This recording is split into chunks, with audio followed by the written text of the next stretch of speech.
O mga anak, sasama ba kayo sa akin? Bakit po, Inay? Saan po kayo pupunta?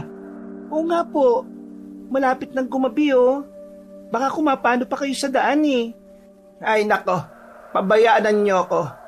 Tumutulong lang naman ako sa ating kapwa. Sa kabilang baryo, manganganak kasi ang anak ng isa kong kaibigan. Ang sabi nila, kung hindi mamayang gabi tsak na bukas ng umaga raw manganganak yon. Kayo talaga, Inay? Kailan po kayo titigil? Halos kada linggo may tinutulungan kayo ha. Magpahinga naman na kayo. Hayaan mo sila maghanap ng ibang kumadrona. Ika, huwag kang ganyan. Sa akin lumalapit ang tao dahil alam nilang makakatulong ako at hindi ko sila bibiguin. Kung ayaw niyong sumama ako na lang ang mag-isang pupunta doon. Sasamahan ko na po kayo, Nay. Baka kumapano pa kayo sa daan eh. Basta ako, magpapaiwan na lang ako dito sa bahay. Maaga pa ako bukas eh. Magsisimba kami magkakaibigan. Dikto, samahan mo na lang dito ang kakambal mo. Wag na po. Wag na po ninyo akong alalahanin, Nay. Kaya ko naman po ang sarili ko eh. Sige na, pabayaan niyo nang sumama sa inyo si Dikto. Makakatulong siya sa inyo. Tama si Ika, Nay. Sasama na lang ako sa inyo nang may alalay kayo. O siya, sige. Kumuha ka ng sombrero mo at aalis na tayo, Dikto. Bilog naman ang buwan ngayon kaya kahit na hindi na tayo magdala ng gasera. Opo, Nay. Sandali lang at kukuha ako. Ikaw naman, Ika. Mag-iingat ka rito, ha? Ang mga bintana at pintuan, isara mo ng mabuti. Baka pasukin ka rito. Si nanay naman, kung ano-ano iniisip. Opo, gagawin ko po ang bilin ninyo. Napangiti na lang si Aling Chita sa kanyang anak na babae. Makaraan ng ilang sandali, lumapit na sa kanya si Dikto. Kaya nagkayayaan na silang umalis para makapunta sa kabilang baryo. Nasa kalagitnaan na sila ng kanilang paglalakad na makaramdam ng kakaibang kaba si Aling Chita. Dikto, ihanda mo sarili mo. Hindi maganda ang pakiramdam ko. Parang may nakaabang sa atin. Ano pong ibig niyo sabihin, Nay? Hindi ko pwedeng sabihin sa'yo. Araw ng Biyernes ngayon. Aswang po ba yung tinutukoy niyo? Hinaan mo lang ang boses mo. Malakas ang pandinig nila ngayong araw. Baka marinig nila tayo at baka sumunod sila sa atin. Sige po, Nay. Hindi ko na po babanggitin ng katagang yan. Mas mabuti pa nga. Tayo na. Bilisan na natin ang ating paglalakad para makarating agad tayo sa kabilang baryo. Pagdating nila sa kabilang nayon, nagkataon na pumutok na ang panubigan ng buntis na sadya nila roon. Dahil doon, agad na umalalay si Aling Chita. Nasa kalagitnaan ng kanyang pagpapaere sa buntis ang komadrona nang bigla silang makarinig ng maraming paghuni ng tiktik. Nataranta naman ng mga magulang at asawa ng buntis dahil sa nangyari. Mas maigi siguro kung gumawa kayo ng siga sa labas. Kung may kamangyan at asin kayo, magsunog na rin kayo. Hindi tatagal ang mga aswang sa amoy niyan. Bilisan nyo, bago pa sila maging mas agresibo. Tutulong na rin po ako, Nay. Sige, Dikto. Mag-iingat na kayo, ha? Opo. Tayo na po. Kailangan hindi makalapit ang mga aswang na yan dito. Naunang naglakad ng ama ng asawa ng buntis, kaya sumama na sa kanila si Dikto. Nung nakalabas na sila, sakto ring nailuwal ng buntis ang sanggol. Natuwa naman ang kumadrona dahil hindi siya nahirapan sa kanyang trabaho. Makaraan ng ilang sandali, naamoy na nila ang samyo ng kamangyan. Kaya naisip ni Aling Chita na nakapagsigana sina Dikto sa labas. Nagkwentuhan na lang si Aling Chita at ang kaibigan niyang ina ng buntis hanggang sa makabalik na sina Dikto sa loob ng bahay. Ano? Naitaboy na ninyo ang mga aswang? Hindi ko po alam, Nay, pero bigla rin namang nawala ang ingay sa paligid at ang malansang samoy ng hangin. Nagawa nga ninyo. Mabuti naman at ligtas na nailuwal ang sanggol at hindi siya nakuha ng mga aswang na yon. Kung sino mang mapangahas na ng aswang sa mga tinutulungan ko, balang araw, makakaharap din kami. Ano po, Nay?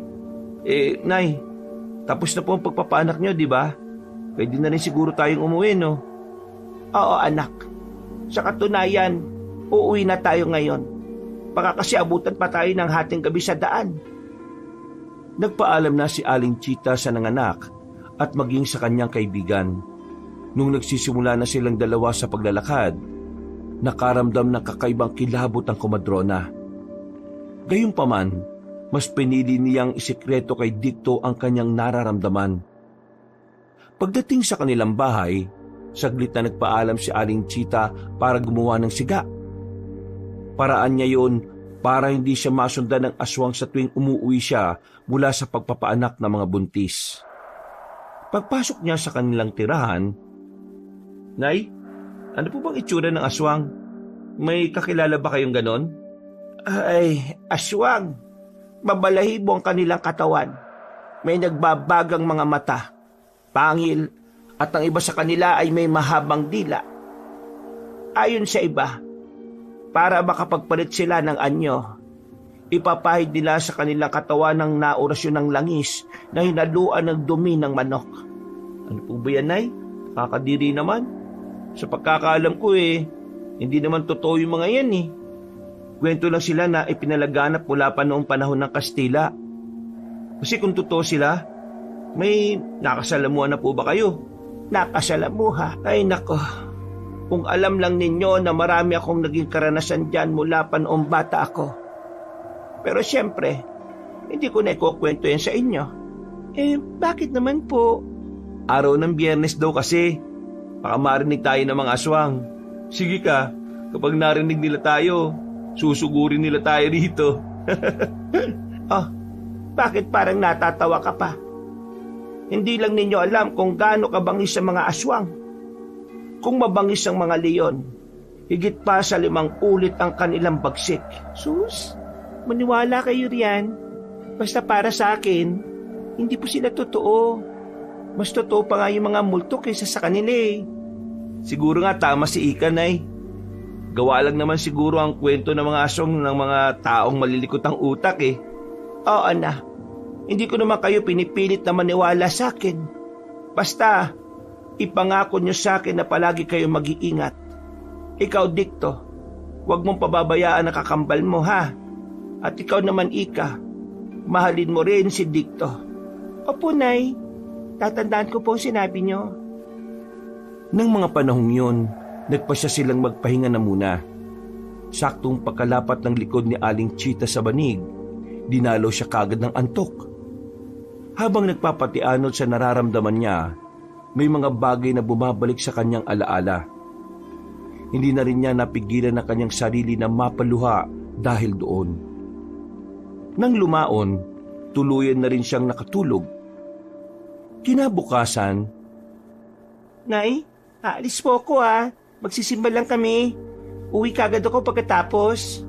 O hindi mo ba isasama itong si Dicto? Mukhang ilang buwan na siyang hindi nakakapagsimba. Ano ka ba, Nay Chita? Kailan ba ako nagsimba? Isa pa po, aalis rin po ako. Karawan kasi ng isa kong kaibigan eh. Baka gabihin po ako ng uwi. Baka mag-inuman kasi kami. Ikaw talaga, puro barkada na lang ang inaatupag mo. Bakit hindi mo sundin tong si Ika? Napaka-religyosa at may takot sa Diyos. Inom ng alak? May sa demonyong gawain na yan eh. Pabayaan niyo na ako, Nay. Alam mo namang masaya ako kapag kasama ko mga barkada ko. Hindi naman po ako nakakalimot sa pagdarasal eh. Huwag po kayo mag-alala, mag-iingat po ako. O siya, sige na. Pero palagi mong tatandaan, ang mga barkada mo, sasamahan ka lang niya sa kasiyahan. Kapag nalagay ka na sa alanganin, nasisiguro kong iiwan ka rin nila. Hindi na sumagot kay Aling Chita ang kanyang anak na lalaki. Na mga panahon na yon, parehong gumayak ang kambal. Naiwan siyang mag-isa sa sala. Napatingin pa siya sa malayo at hindi niya napigilan na kanyang sarili na makapag-isip ng malalim. Makaraan ng halos 10 minuto, nagpaalam na ang 2 anak niya. Minabuti na lang niyang abalahin ang kanyang sarili sa mga gawaing bahay hanggang sa tuluyan ng dumilim. Kadalasang gano'n ang sitwasyon nilang tatlo. Hindi naman hinihigpitan ng komadrona ang kambal. dahil alam niya ang epekto ng pagiging mahigpit ng mga magulang sa anak. Isang hapon, Nay, may tao po sa labas. Pinapatawag daw po kayo sa kabilang baryo. Ano? Bakit naman? Ano ba nangyari? Ay teka, baka may manganganak doon at kailangan ng tulong ko. Eto na naman tayo. Makailang beses ko na pong sinasabi sa inyo na tigilan na niyo yan eh. Baka sa susunod mapahamak na po kayo dahil dyan sa ginagawa ninyo. Ay pabayaan mo na ako, Ika. Masaya naman ako sa ginagawa ko. Nakakatulong ako at nasisigurado ko pang ligtas ang sanggol na nailuluwal ng mga buntis dito sa atin. Tama naman si Inay Ike. Pabayaan na natin siya. Di nga niya tayo sinisita sa mga gawain natin eh. Ay sandali, titingnan ko kung sino yan at nang malaman ko rin kung tama ang aking kutob. Nagmadaling bumaba si Aling Chita sa kanilang bahay. Nang nasa labas na siya, nalaman niyang tama ang kanyang hinala. Niyaya niya si Dicto na sumama muna sa kanya sa kabilang baryo. Dahil medyo may kalayuan ng nasabing baryo, medyo natagalan sila sa kanilang paglalakad. Nag-aagaw na ang liwanag at dilim sa paligid nang makarating sila sa bahay ng mga anak. Nagkataon din na sumasakit na ang tiyan ng buntis. Kaya inalalayan niya ito at ipinaluwanag ang mga kailangan niyang gawin para maging ligtas ang bata. Dicto, ihanda mo na mga gagamitin. Iwan mo na rin kami dito sa loob ng silid at bawal ka rito. Sige po.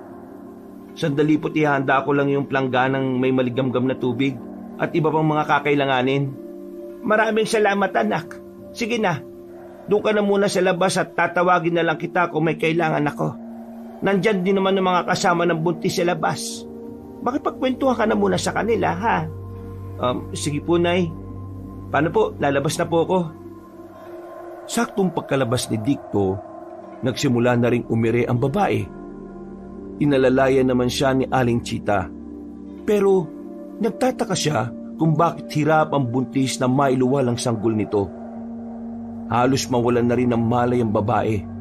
Kaya kinabahan na si Aling Chita.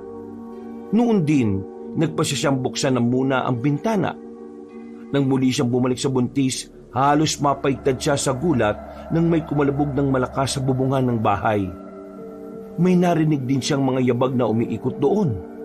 Kaya kinutuban na siya ng hindi maganda. Anak, pwede bang alamin niyo muna kung anong meron sa labas? Nahihirapan ang buntis na mailuwal ang sanggol eh. Baka dahil yan sa kung anumang nilalang na nakapaligid sa bahay. Sige po, Nay. Titingnan po muna namin kung anong meron. Ay isa pa pala. Tingnan na rin ninyo ang bubungan. Baka may nakasampang kung anong nilalang dyan. Sige po, Nay. Gagawin po namin. Narinig na mga yabag ng paa si Aling Chita. Kaya napagtanto niyang lumabas na si Dicto at ang iba pang kasama ng buntis sa bahay. Makaraan ng ilang sandali, may narinig siyang pag-uusap sa labas. Minabuti na lang ng kumadrona na isang tabi yun at ituon na lang sa buntis ang kanyang atensyon. Dahil nahihirapan pa rin ang buntis sa panganganak, nagpasya si Aling Chita na ilabas ang isa sa kanyang mga lihim na gamit. Ang butya ng langka. Ipinasubo niya yon sa babae at makaraan lang ang ilang sandali, napansin niyang unti-unti nang lumalabas ang ulo ng bata. Kalaunan, naipanganak ng ligtas ng buntis ang kanyang sanggol. Napayak pa yon at labis na nagpasalamat kay Aling Chita dahil sa naging tulong nito. Ibinalik na rin ng babae ang mutya ng langka sa komadrona. Ano, Dicto? May nakita ba kayong aswang sa paligid? Wala naman po eh. Pero may mga ingay kaming narinig. Ibig sabihin, nandito pa sila. Hindi sila umaalis. Ang sanggol, baka kung anong mangyari sa sanggol. Inay, ano kayang gumagawa nun? Bakit parang Nalintikan na! Aswang yan! Sige, tingnan niyo ulit sa labas. Nanganganib ang bagong luwal na sanggol. Sige po, itatabi namin ang aswang na nakapwesto dyan sa ibabaw ng bubong. Mag-iingat kayo, Dicto. Huwag kang hihiwalay sa mga kasama mo. Opo, Nay. Nagmadaling umalis si Dicto at ang mga kasama ng babae sa bahay. Noon din, Nilapitan ni Aling Chita ang bagong panganak at ang sanggol nito. Saktong pagkalapit niya, nagulat siya at napasigaw ng biglang natuklap ang bubong ng bahay na gawa sa yero. Napatingala siya roon at mas kinabahan siya nang makita ang mukha ng nilalang na nakangisi habang naglalaway. Dahil inanghina pa ang babae, napayak na nang siya at nang makaawa kay Aling Chita na protektahan ng sanggol. Pumasok na rin sa kwartong ina ng bagong panganak at inalalayan niya ang komadrona. Pagkakuha ni Aling Chita sa sanggol, ibinigay niya ito sa ina ng babae. Saktong pagkuha ng ginang sa kanyang apo, biglang may humampas sa kanilang malakas na puwersa. Nabuwal ang komadrona at ang ale. Napanganga na lang si Aling Chita nang makita niyang lumutang sa ere ang sanggol habang sinisikap ng aswang na abutin ito. Agad namang napabangon ng komadrona at kinuha ang sanggol na walang humpay sa pag-iyak. Nang makabangon na ang nanay ng babae, ipinakarga niya rito ang sanggol. Dahil napansin niyang nawala ng malay ang bagong panganak. Inay, may mga aswang na nakapaligid sa bahay na to. Delikado ang sanggol. Tama kayo. May nilalang din na nasa bubong. Walang iya yan ah. Protektahan natin ang sanggol, anak. Baka magtugumpay ang aswang na makuha siya. Sige po. Sandali lang at kukuha lang ako ng itak. Susubukan kong abutin ang mga aswang na yan.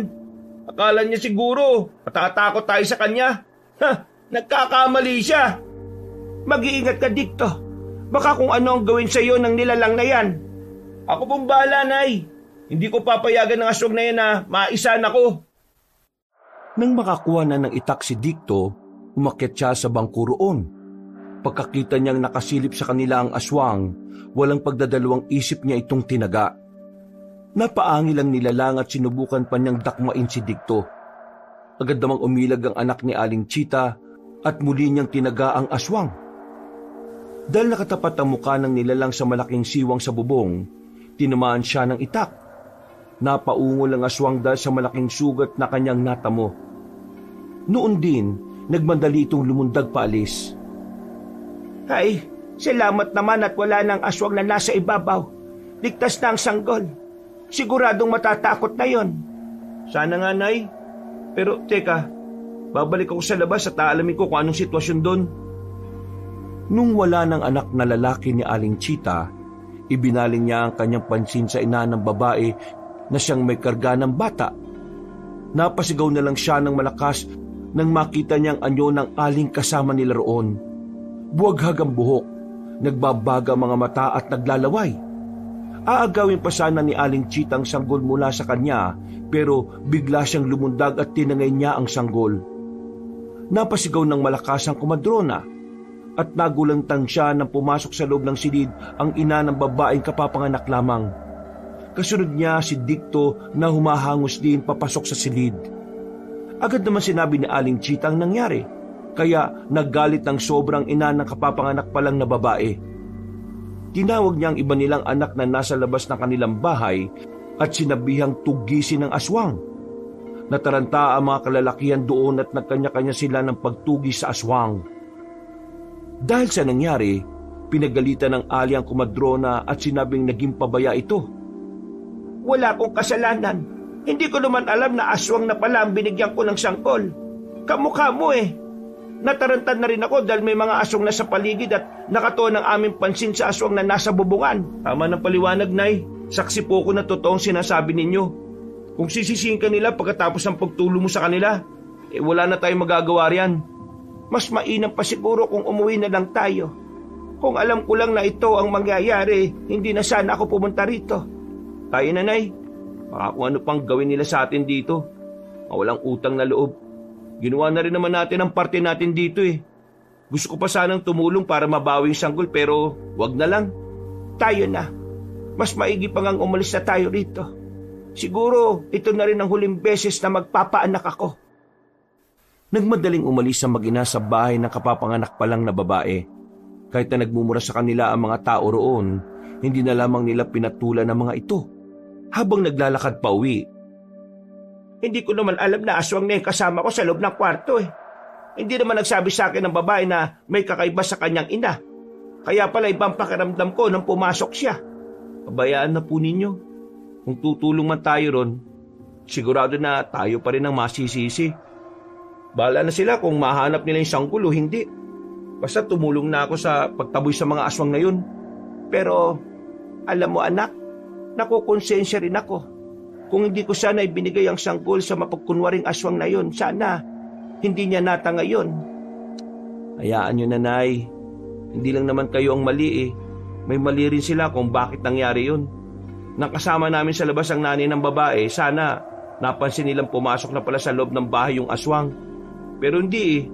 Kaya nga, kung naabisuhan nila ako, hindi sana naitaboy ko yon. Alam ko naman kung ano ang gagawin ko sana sa ganoong sitwasyon. Basta, di na ako papayag na magpaanak ka pa. Ikaw na nga ang tumulong. Ikaw pa mali sa mga mata nila. Oo na, nakakadala ang mga ganoong tao. Ay, Diyos ko naman. Binilisan nila ang kanilang paglalakad. Nasa kalagitnaan na sila ng kanilang pagbaybay ng daan nang makarinig sila ng mga mabibilis na yabag. Kasunod nito, may narinig na pag-iyak ng sanggol sina Aling Chita. Kinutuban silang baka yun na ang sanggol na tinangay ng aswang. Halika anak, hanapin natin ang sanggol na yun at subukang bawiin sa aswang. Sigurado ako na yan ang dinukot ng aswang at malapit lang dito ang nilalang na tumangay sa kanya. Huwag na po, Nay. Bakit niyo naman po gagawin yun? Pagkatapos sa mga sinabi nila masasamang salita, ililigtas pa natin ang sanggol? Huwag na. Anak, huwag kang ganyan. Kailangan kung may pagkakataon kang tumulong, gawin mo. Isa pa, wala namang kasalanan ng sanggol. Inosente siya, kaya kailangan natin siyang iligtas. Ay naku naman, Nay. Sige na nga lang. Alamin po natin kung saan nagmumula yung iyak ng sanggol na yan. Salamat anak. Tayo na. Baka sakaling matagpuan natin ang sanggol at nang mailigtas natin siya. Nasa kalagitnaan sila ng kanilang pag-uusap nang nalaman nilang mula sa loob ng gubat ang iyak ng sanggol na kanilang naririnig. Upang alamin kung nandun nga ang kanilang hinahanap, maingat silang naglakad papasok doon. Habang humahakbang, hindi maiwasan ni Aling Chita na makaramdam ng pangingilabot. Ganun pa man, nagpatuloy siya sa paglalakad hanggang sa makapasok na sila sa loob ng kakahuyan. Magdaan-daan ka dito.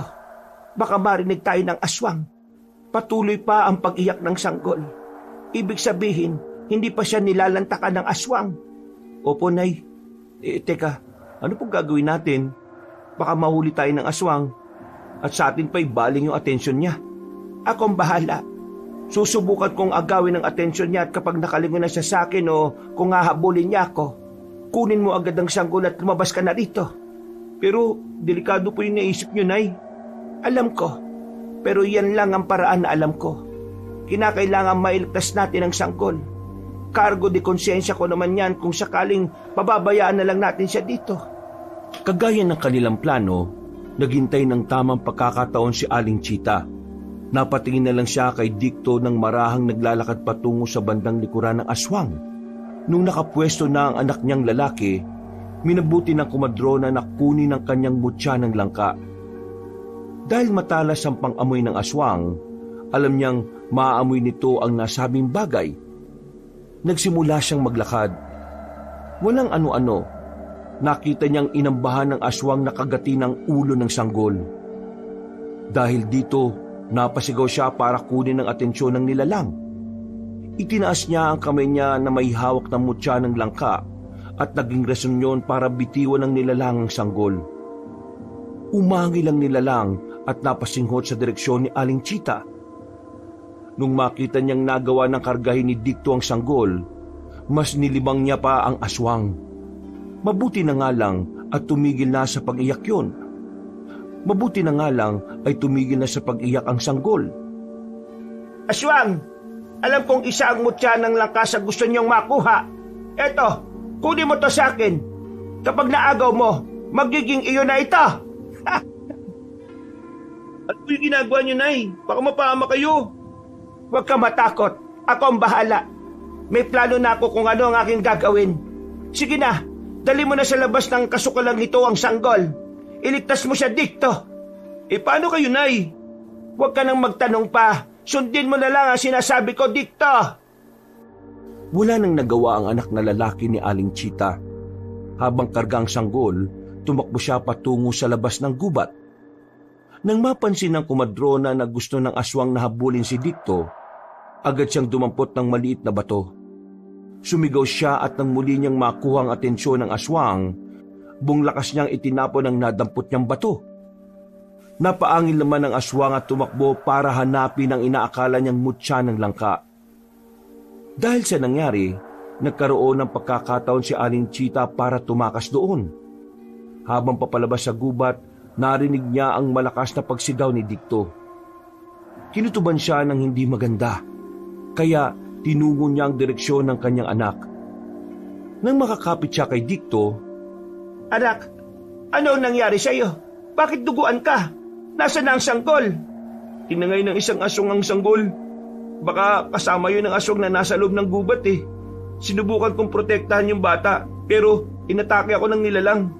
Inagaw niya sa akin ang sanggol at muntikan pa niya akong kagatin. Buti na lang at Ano, anak? may isang aswang po na umatake sa nilalang.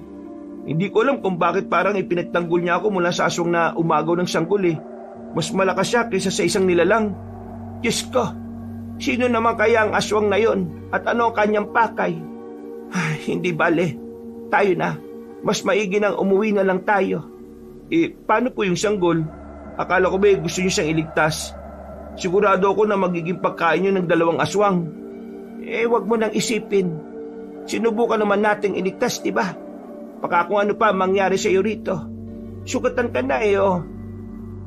Napabuntong hininga na lang si Aling Chita nang pumayag ang kanyang anak sa kagustuhan niya. Dahil may mga pagkaluskos at angel silang narinig na papalapit sa kanilang pwesto, minabuti nilang bilisan na lamang ang kanilang paglalakad. Anak, mukhang delikado na tayo sa baryong ito. Kailangan nating umalis. Nasisiguro kong babalikan tayo ng mga aswang. Paano naman po ninyo nalaman, Nay? Wala naman tayong ginawang masama sa kanila. Sila pa nga may nagawa ng hindi mabuti sa atin eh. Basta, magtiwala ka sa akin, Kutob. Alam ko lang na mapapahama kayo ng kakambal mo. Pupunta tayo sa malayong baryo para hindi tayo masundan ng mga aswang. Kung yan ang gusto nyo, Nay, sige po. Ikaw na lang ang bahala magpaliwanag kay Ika patungkol dyan. Oo naman. Baka kasi kung ikaw pa magsasabi sa kanya baka magbangayan pa kayong dalawa. Dahil nawili sila sa kanilang pagkukwentuhan, hindi agad nila namalayang malapit na pala sila sa kanilang bahay. Minabuti nilang mas bilisan ang kanilang paglalakad at hanggang sa makarating sila sa tapat ng pintuan, mauna sanang papasok si Aling Chita. Pero may narinig siyang pagaspas ng pakpak. Napakunot siya at napatingala para alamin kung anong meron. Pero wala naman siyang nakita. Mukhang nasundan na yata tayo ng aswang nang hindi natin namamalayan na. Sige na, mauna ka nang pumasok dito. Ihanda mo na rin ang ating mga damit at aalis tayo rito. Opo, Nay. Pero kayo, hindi pa ba kayo papasok sa bahay natin? Mamaya na. May titingnan lang ako. Kung aswang man yan, kailangan ko siyang maitaboy. Baka kasi makasunod pa sa atin yan patungo sa baryong lilipatan natin. Sige po. Sasabihan ko na rin po si Ika na maganda na rin siya. Pagpasok ng kanyang anak, nilibot ni Aling Chita ang kanilang bakuran. Inalam niya kung may aswang sa paligid, pero wala naman siyang nakita. Dahil dito, nagpasya na rin siyang pumasok sa kanilang bahay at maganda na rin ang mga dadalhin nilang damit. Dahil hindi pa nagagamot ni Dicto ang mga sugat niya, minabuti na ng kumadrona na siya na mismo ang gumamot noon. Mga anak, ang totoo niyan, hindi ko alam kung saan talaga tayo pupunta. Bakit naman po tayo aalis, Nay? Dito na kami lumaki sa baryong to. At kung lilipat pa tayo, siguradong mahihirapan kami ni Dicto. Pabayaan mo na, Ika. Kaligtasan natin ang iniisip ni Nanay. Kung alam mo lang kung anong nangyari at kung sumama ka lang sa amin kanina, baka naihi ka na sa sobrang takot. Tingnan mo ko, maraming natamong sugat oh. Bakit? Ano ba nangyari? Ikaw kasi kung saan-saan ka nagsusuot eh. Hindi na namin ikukwento sa'yo. Alam naman namin hindi ka maniniwala eh. O siya, nadala na ninyo ba yung mga damit na susuotin ninyo? Aalis na tayo ngayon. Kailangan walang makakita sa atin na aalis tayo dito. Dahil maliwanag naman ng buwan ng gabing yon, hindi sila nahirapan sa paglalakbay. May pangontra at panlaban din sila ng aswang na posibleng umatake sa kanila. Nasa kalagitnaan na sila ng kanilang paglalakad nang mapansin ni Aling Chita na may malaking anino na nakasunod sa kanila. Maging alerto kayo, mga anak. Mukhang may nakasunod sa atin. Sigurado ko na nabigo kong itaboy yan. Tingnan nyo sa ibabaw. Parang meron nga po, Nay. Siguradong aswang yan. Ika, dumikit ka kay nanay. Magpapahuli na lang ako sa inyo sa paglalakad para makapag-antabay na rin. Ikaw ang bahala, Dicto. Basta, huwag niyong iwawala ang atensyon niyo sa nilalang na yan at sa ating dinaraanan. Opo, Nay. Ako na pong bahala. Nay, natatakot po ako. Baka kung anong gawin sa atin ng nilalang na yan. Tama kayo.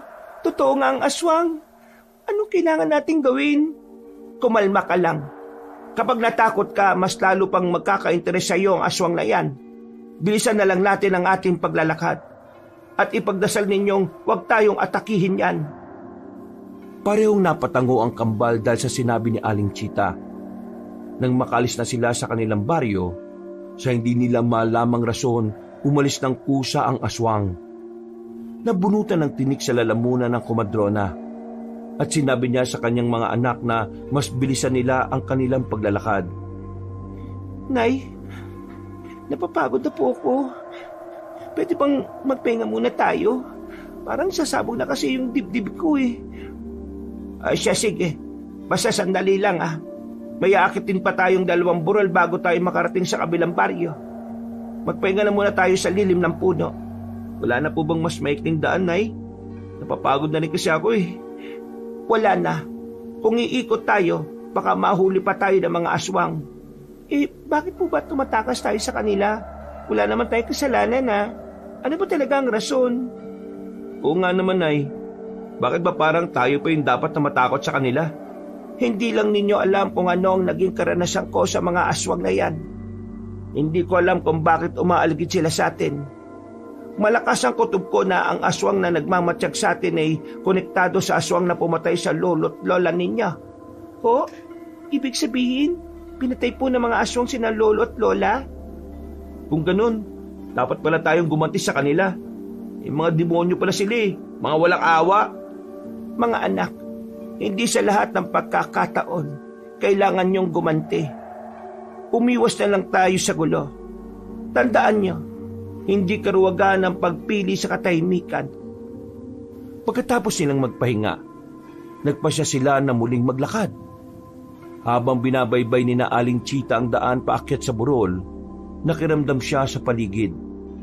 Nang matapos nilang akyatin ang unang burol, parehong nagreklamo sina Dicto at Ika na nauuhaw na sila. Dahil nagmamadali silang tatlo, hindi na sila nakapagdala ng tubig nilang maiinom.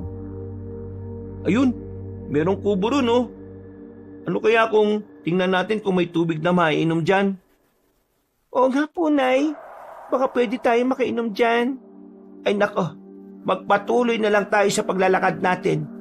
Baka mamaya pagalitan pa tayo ng nakatira dyan. Ang mas malala pa, baka aswang ang nandyan at ikapahamak pa natin. Pero Nay, nauuhaw na po ko eh. Parang wala na akong lakas dahil sa panunuyo ng lalamunan ko. Ako rin po, Nay. Halika na dito. Tingnan natin kung may tubig dyan. Iinom lang tayo saka aalis din kagad. Huwag na. Doon na lang tayo maghanap sa kabilang baryo. Sigurado ako na meron din namang... Ay nako.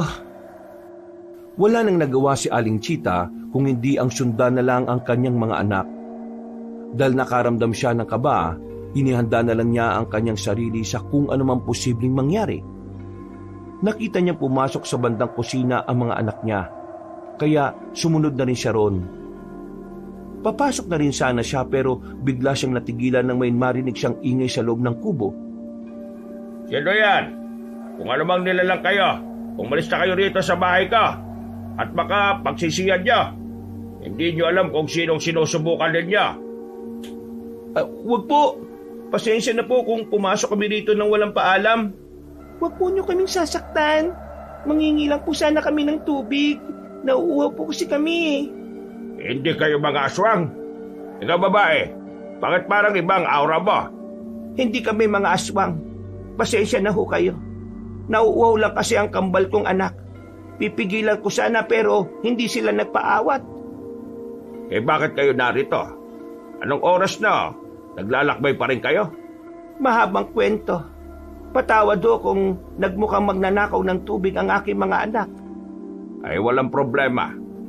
Nauuhaw pa ba kayo? Sandali at kukuha pa ako ng tubig. Kaunti lang kasi ang natitirang tubig sa banga eh. Oh, eto. Maraming salamat. Ay, ako nga pala si Chita. At itong kambal kong anak, si Dicto at Ika. Ay ako naman si Mianong. Tandang Mianong ang tawag nila sa akin. Eh matanda na kasi ako eh. Pagpasensyahan nyo na ako ha. Nasanay kasi akong may mga nilalang na dadako rito para subukan ng aking kakayahan bilang isang albularyo. Isa po kayong albularyo? Nay, baka pwede tayong makahingi ng tulong sa kanya. Wag na anak, baka maging distorbo lang tayo sa kanya. Ay ano bang tulong ang kailangan ninyo? Huwag niyong sabihin na distorbo lang kayo. Ang pagtulong ko ay walang pinipiling oras. Nang maramdaman ni Aling Chita na bukal naman sa loob na matandang albularyo ang kanyang sinasabi, ikinuwento nito ang naging karanasan nila. Nakaramdam naman ng awa si Tandang Mianong sa kanila at nagpasya itong patuloyin ng 3 sa kaniyang munting kubo. Dahil parehong nakaramdam ng pagod sina Dicto at Ika, pagkalapat pa lang ng kanilang likod sa banig, agad silang nakatulog. Samantala, nanatili namang gising si Aling Chita at Tandang Mianong. Wala naman akong kasama rito sa bahay. Kung gusto nyo, dito na lang kayo manatili. Para naman kung wala ako at nagmimisyon, merong tao rito. Sigurado ho bang ayos lang sa inyo? Sa katunayan nga ho, hindi ko talaga alam kung saan ko dadali ng kambal kong mga anak. Natatakot din naman akong manatili sa aming nayon. Huwag ka mag-alala. Hanggat dito kayo sa aking bahay, walang makakapanakit sa inyo dito. Maraming salamat po talaga. Hindi ko alam kung paano ko makakabawi sa inyo. Huwag mo nang isipin yon. Ang importante, ligtas kayo. Makalipas ang humigit kumulang 1 oras na pagkukwentuhan patungkol sa kanilang buhay, nagpasya na si Aling Chita na matulog. Dahil nasa bahay siya ng isang albularyo, nakampante siyang hindi na sila masusundan ng mga aswang. Magmula rin noon, unti-unti nang natutong manggamot si Aling Chita. Dahil siya na ang umaalalay sa matandang albularyo. Dahil naging abala siya, hindi na niya natutukan sina Dicto at Ika. Isang gabi, Dicto, bakit mag-isa ka lang dito? Nasaan ang kakambal mo? Pinabayaan mo na naman bang gumala? Wala naman siyang pwedeng puntahan dito ah. Hindi ko po alam na eh. Naging abala kasi ako sa pagsisibak ng kahoy na panggatong dun sa likod bahay. Ay Diyos ko naman. Sana tiningnan mo siya. Alam mo naman na parang hindi yung makapirmi sa loob ng bahay eh. Teka, saan ba siya posibleng pumunta? Sa ilog. Baka pumunta siya sa ilog. Yun lang naman ang pwede niyang puntahan dito eh. Saan ba banda ang ilog na yon, Tandang Mianong? Doon sa Hilaga. Merong ilog doon na nagmumula pa sa mataas na bahagi ng bayang ito. Halika Dicto. Kailangan mahanap natin ang kakambal mo. Baka kung napano na siya. Ay Diyos ko, wag naman sana siyang maabutan ng aswang at mabiktima. Ay sige, sasama ako sa inyo. Hindi nyo kabisadong lugar nito, baka kung mapano pa kayong dalawa. Umalis agad silang 3. Dahil madilim ang paligid, nagkanya-kanya sila ng dala ng kanilang sulo at itak. Habang naglalakad, naging panay ang pagtawag ni Aling Chita kay Ika. Umaasa siyang maririnig siya ng kanyang anak. Dahil walang sumasagot, napagpasyahan nilang dumiretso na sa ilog. Nang naroon na sila, humiwalay si Tandang Mianong kina Aling Chita para masuwid agad nila ang nasabing ilog.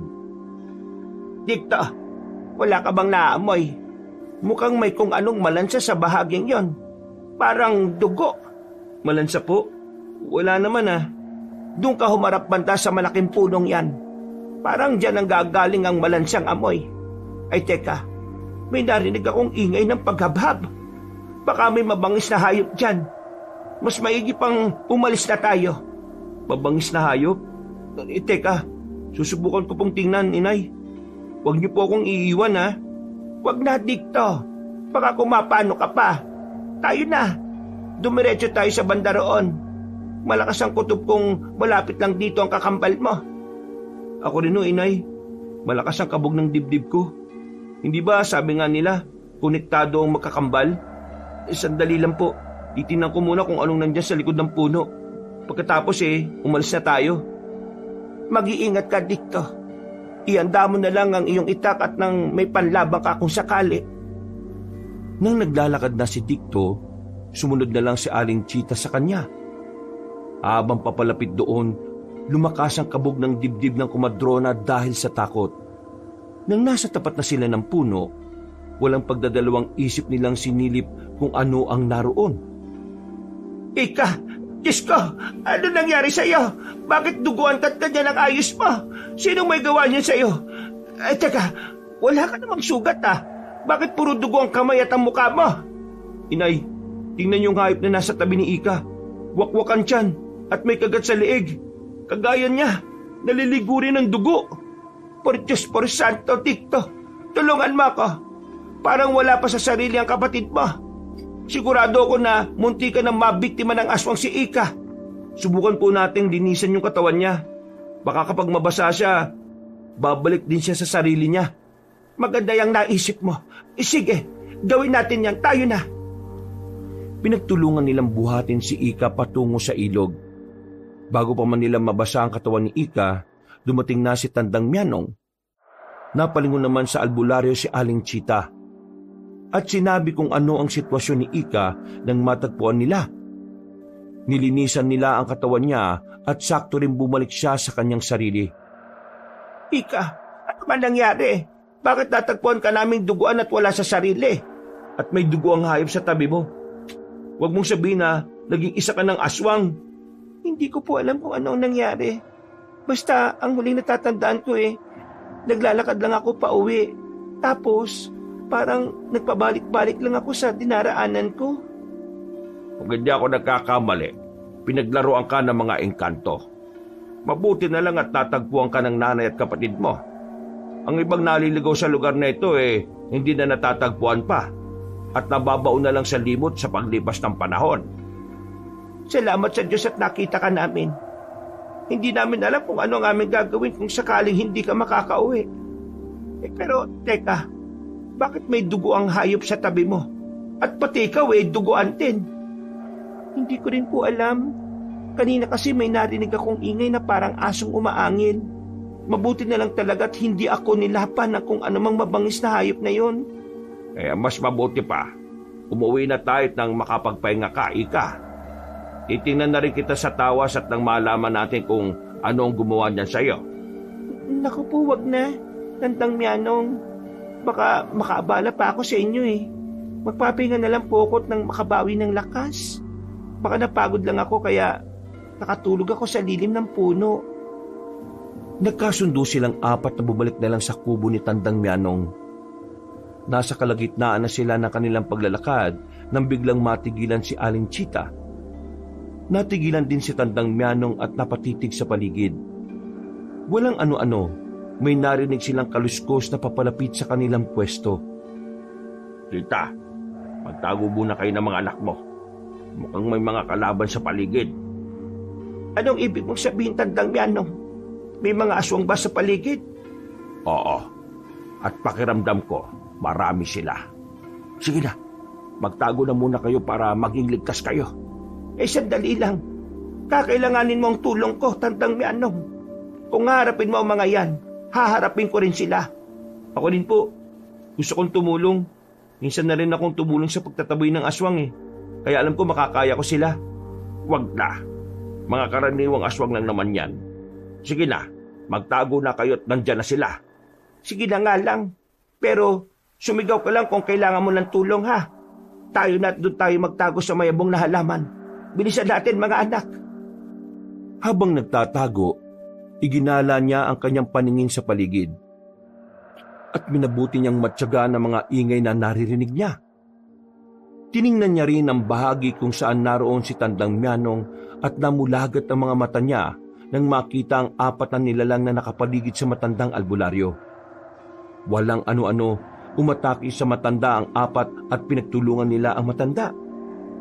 Hindi naman natinag ang albularyo at nilabanan niya ng buong tapang ang mga aswang. Namanga pa si Aling Chita nang makita ang kakaibang liksi ni Tandang Mianong. Iba talaga kapag biyasa ka sa laban, no? Balang araw, magiging kagaya ko ni Tandang Mianong. Lalabanan ko mga masasamang elemento. Tumigil ka nga dyan, Dikto. Ang mas maigi pa, mag-aral ka ng mga gawaing bahay at nang hindi naman nakakaya sa matandang yan. Inay, mukhang may mga paparating. May nararamdaman ako kakaibang init eh. Malakas ang kutob ko na meron pang aswang sa paligid. O siya, sige. Dito lang kayo at lalabas ako. Tutulungan ko si Tandang Mianong. Baka mamaya kung mapano pa siya. Sama ako, Nay. Tutulong din ako para labanan ng mga aswang na yan. Wag na. Samahan mo at bantayan mo ang kapatid mo. Baka mamaya dito pa umatake ang mga aswang. Saktong pagkalabas ni Aling Chita sa kanilang pinagtataguan, nakita niyang papasugot kay Tandang Mianong iba pang mga aswang. Napalunok na lang siya ng kanyang laway nang makita niya yon. Sa halip na matakot, mas lalo pa niyang nilakasan ang kanyang loob at patakbong lumapit sa matanda. Nang nasa tabi na niya si Tandang Mianong, sumugod sa kanila ang mga aswang. Nung una, nanginig ang mga kamay ng komadrona. Pero nang may mataga siyang isang aswang, nawala ang kabang nararamdaman niya. Hindi ka na sana lumabas sa pinagtataguan mo. Mas dumami pang aswang na nandito at sigurado akong mahihirapan tayo. Umuwi na lang kayo sa kubo at doon siguradong ligtas kayong 3. Hindi kita pwedeng pabayaan lang sa pakikipaglaban sa mga nilalang na ito. Baka kung malagay kayo sa alanganin kung mag-isa lang kayong haharapin sila. Kung ganon, sige. Nandito ka na rin naman Basta huwag kang aalis sa tabi ko, ha? Oo, Tandang Mianong. Poprotektahan ko ang bandang likuran ninyo. Mag-iingat ka, Chita. Mabibilis kong kumilos sa mga aswang na ito. Huwag kayo mag-alala, Tandang Mianong. Alam ko ang mga galaw ng mga aswang na yan. May mga nakaharap na rin ako dati nung baguhang kumadrona pa lang ako. Siya, sige, pero kapag tumaga ka, kailangan sa mga bahaging hindi nila malalawayan, ha? Para hindi gagaling ang sugat nila. Kung mamalasin sila, mamamatay na lang ang mga aswang na yan pagkatapos ng ilang araw. Nang nasa kalagitnaan na sila na kanilang pakikipaglaban sa aswang, nang makita ni Aling Chita si Dikto na lumabas na sa kanyang pinagtataguan. Sinanyasan niya itong bumalik pero hindi nakinig ang anak niyang lalaki. Tumakbo ito patungo sa kanila ni Tandang Mianong. Dahil sa ingay na nagawa niya, ibinaling ng ibang aswang ang kanilang pansin kay Dikto.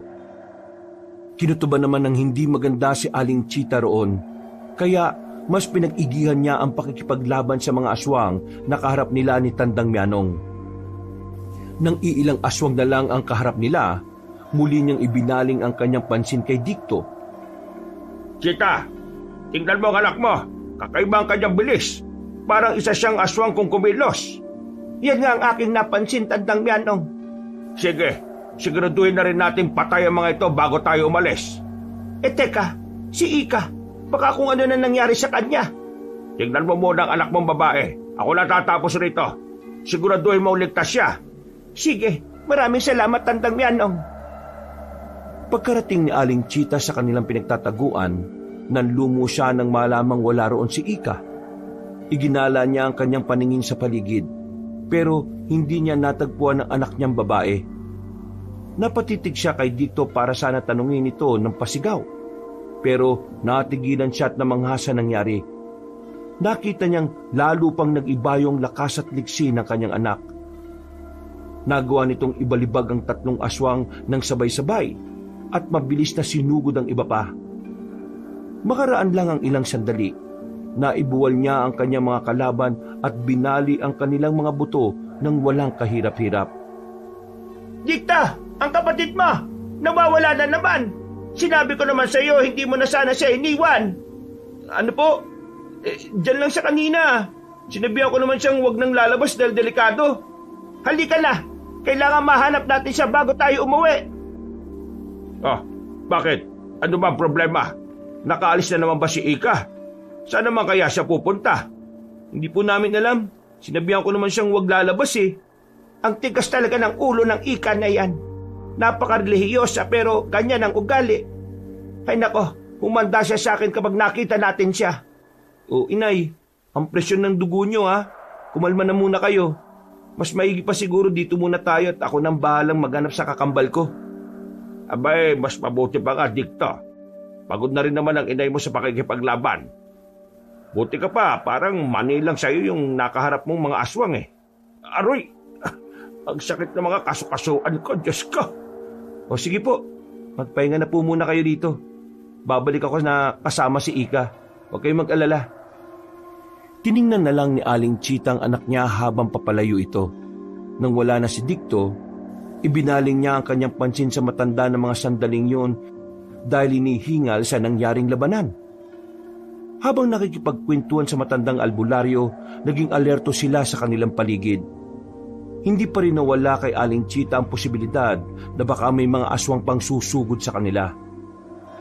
Alam mo, Chita, nakita ko kung paano lumaban si Dikto kanina. Parang hindi siya normal na tao kung gumalaw. Parang isa siyang tabong awan. Maliksi at parang tubig kung gumalaw. Tabong awan? Ano ho yun? Sila mga gabunang uri ng aswang. Maliliksi sila kung gumalaw at mas nag-iibayo ang kanilang lakas kapag nadadampian ng liwanag ng buwan ng kanilang balat.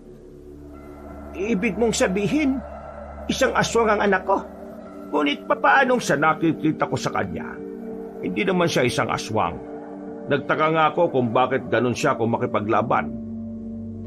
Pero, alam mo, sa babaeng anak mo, may kakaiba akong nararamdaman sa kanya.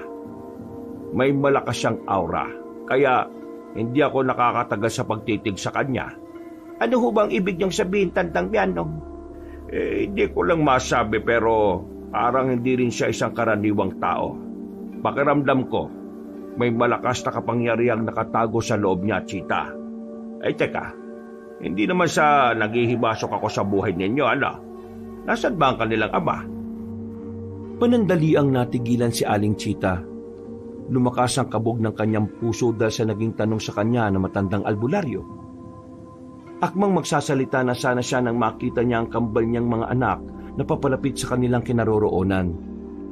Napabuntong hininga na lang si Aling Chita dahil kasama ni Dikto si Ika. Mga anak, Dikto, buti na lang at nakita mo si Ika. Ay nako, ikaw talaga saan ka ba na naman nagpunta? Bakit basa ka? Alam mo namang delikado ang ating sitwasyon dito sa labas Tayo na. Sa kubo na lang natin ipagpatuloy ang usapan natin. Baka mamaya may aswang palang nakaabang sa atin bigla na lang subugod. Tama si Tandang Mianong. Mas mabuti pa nga pong umuwi na muna tayo. Iba ang pakiramdam ko ngayong gabi. Ay tayo na. Ikaw, Ika, ayos ka lang ba? Ay nako, Diyos ko. Ano ba nangyayari sa iyo? Saan ka ba nanggaling? Sa ilog po. Hindi ko alam kung anong nararamdaman ko pero sobrang init ng buong katawan ko. Natagpuan ko po siyang nagbababad sa ilog at parang wala pa rin siya sa kanyang sarili. Sige lang. Susubukan ko siyang tawasin kapag nakarating na tayo sa bahay. Kailangang malunasan natin kung ano man yung karamdaman niya. Umuwi silang apat sa kubo ng matandang albularyo.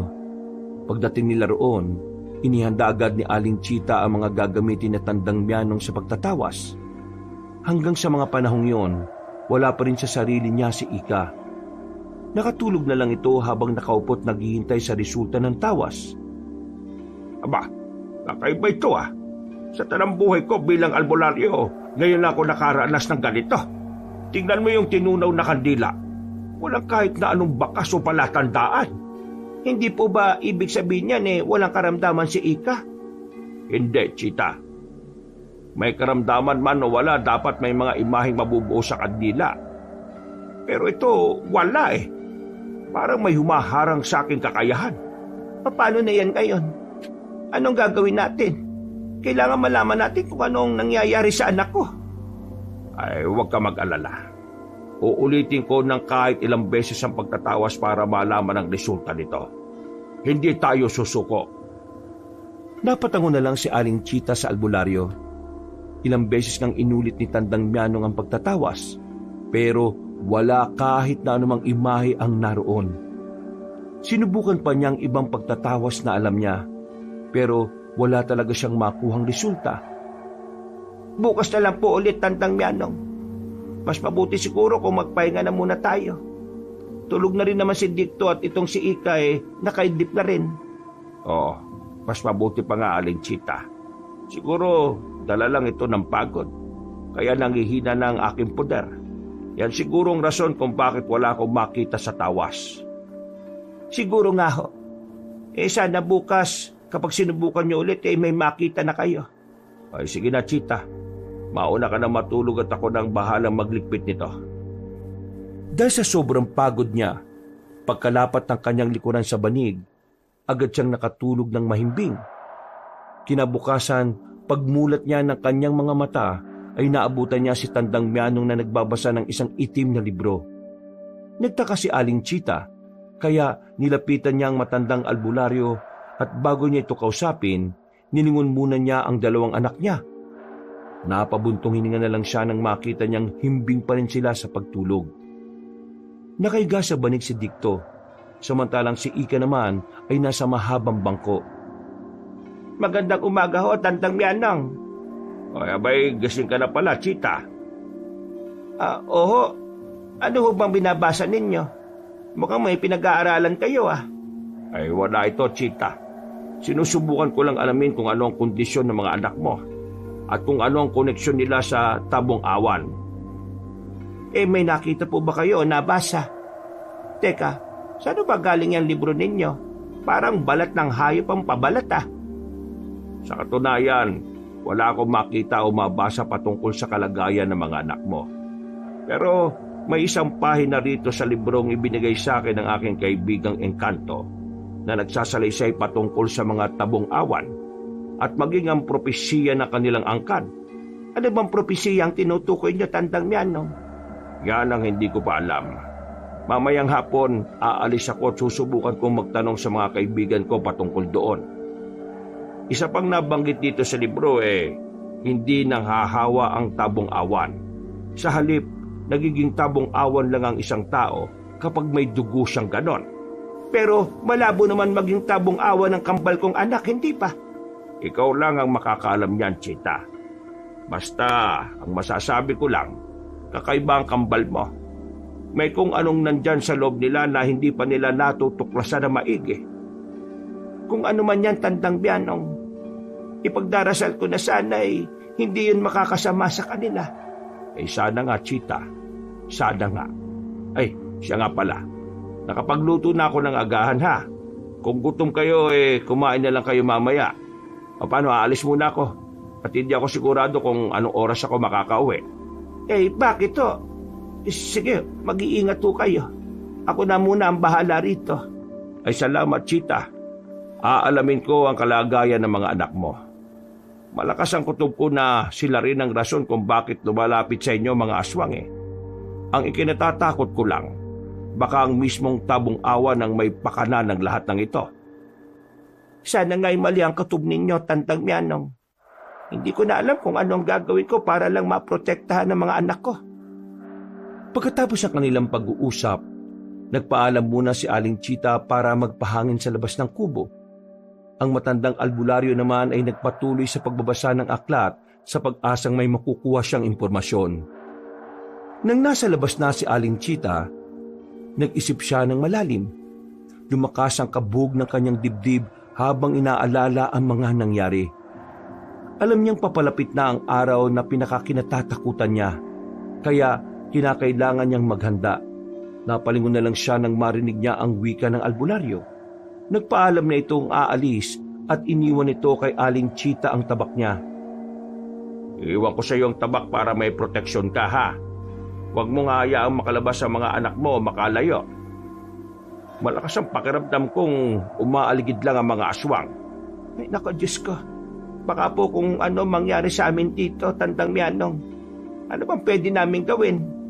Huwag lang kayong lalabas sa kubo ko. May pangontra na rin akong inilagay sa paligid nito. Kaya hindi kayo mapapasok ng aswang. Ipagdasal na lang ninyo na hindi tabong araw ang papasok dahil walang silbi ang anumang orasyon at kung anumang pangontra sa kanila. Ay, naku naman. Paano na lang ito? Baka may masamang mangyari sa kambal ko. Wala kang dapat na ikatakot, Chita. Nakita mo naman kung paano makipaglaban si Dicto. Alam kong hindi niya kayo pababayaan. Sisiw lang sa kanya ang mga aswang na yan kung sakali. Matapos magwika noon si Tandang Mianong, umalis na siya. Napalunok na lang ng kanyang laway si Aling Chita.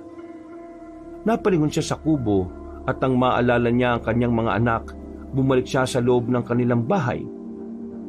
Sakto ring gising na ang kambal niya. Kaya sinabi niya sa kanila ang pag-alis ni Tandang Mianong. Nakita naman ni Aling Chita na hindi nababahala ang dalawa. Dahil sa nangyari ng nagdaang gabi, minabuti nilang wag na munang lumabas sa kubo. Inabala nila ang kanilang sarili sa mga gawain doon hanggang sa tuluyan ng dumilim ang paligid. Pagtapos silang maghapunan, naglatag agad sila ng banig. Sakto pagkahiga ng tatlo, may narinig silang mabibilis na yabag at pagsigaw. Sigurado ako ni si Tandang Mianong yan. Halika kayo, baka kailangan niya ng tulong natin. Sige po, baka hinahabol po siya ng mga aswang. Kayo na lang po ni Dicto ang lumabas, Inay. Nanghihina pa rin ang katawan ko eh. O siya, Dicto. Sige na't baka kung mapano pa siya. Sigurado ako na tayo ang tunay na pakay ng mga aswang na yan. Ayun, parang siya yun, Inay. Tama pong hinala natin. May mga nilalang ang humahabol sa kanya. Dahil may mga nilalang nakasunod si Tandang Mianong, hinugot na ni Aling Chita ang kanyang tabak. Mabilis silang tumakbo para sa lubungin na matanda. Habang papalapit sila roon, napansin niyang duguan ng albularyo at merong napakaraming sugat. Sakto pagkalapit nila sa matanda, bumagsak ito sa lupa. Inilalayan naman ni Aling Chita si Tandang Mianong. At si Dicto naman ay dumiretso na ng lakad para sa lubungin at labanan ng mga aswang. Tandang Mianong, bakit ganyan ang sitwasyon mo? Ano ba nangyari sa iyo? Diyos ko! Nalaman ko na kung ano ang patungkol sa mga tabong awan. Mga katutubong aswang sila. Walang kahit na anong orasyon o kalaman na makakapantay sa kanila. Eh ano ang ating dapat gawin para matalo ang mga aswang na yan? Baka maubos lang tayo at wala tayong magagawang laban sa kanila, Tandang Mianong. Merong propesiya ang kanilang lahi na kapag may isang aswang na tabong awan ang nagkaroon ng anak na kambal, magiging mas malakas ang mga ito sa kanya. Ang isa ay magiging kauri niya na siyang posibleng maging mas makapangyarihan sa kanya. At ang isa naman may balat ng kagaya ng ahas sa likod at magiging malakas at maliksi kagaya nila. Pero ito ang pupuksa sa kanilang lahi. Si Dicto, may balat siya sa likod.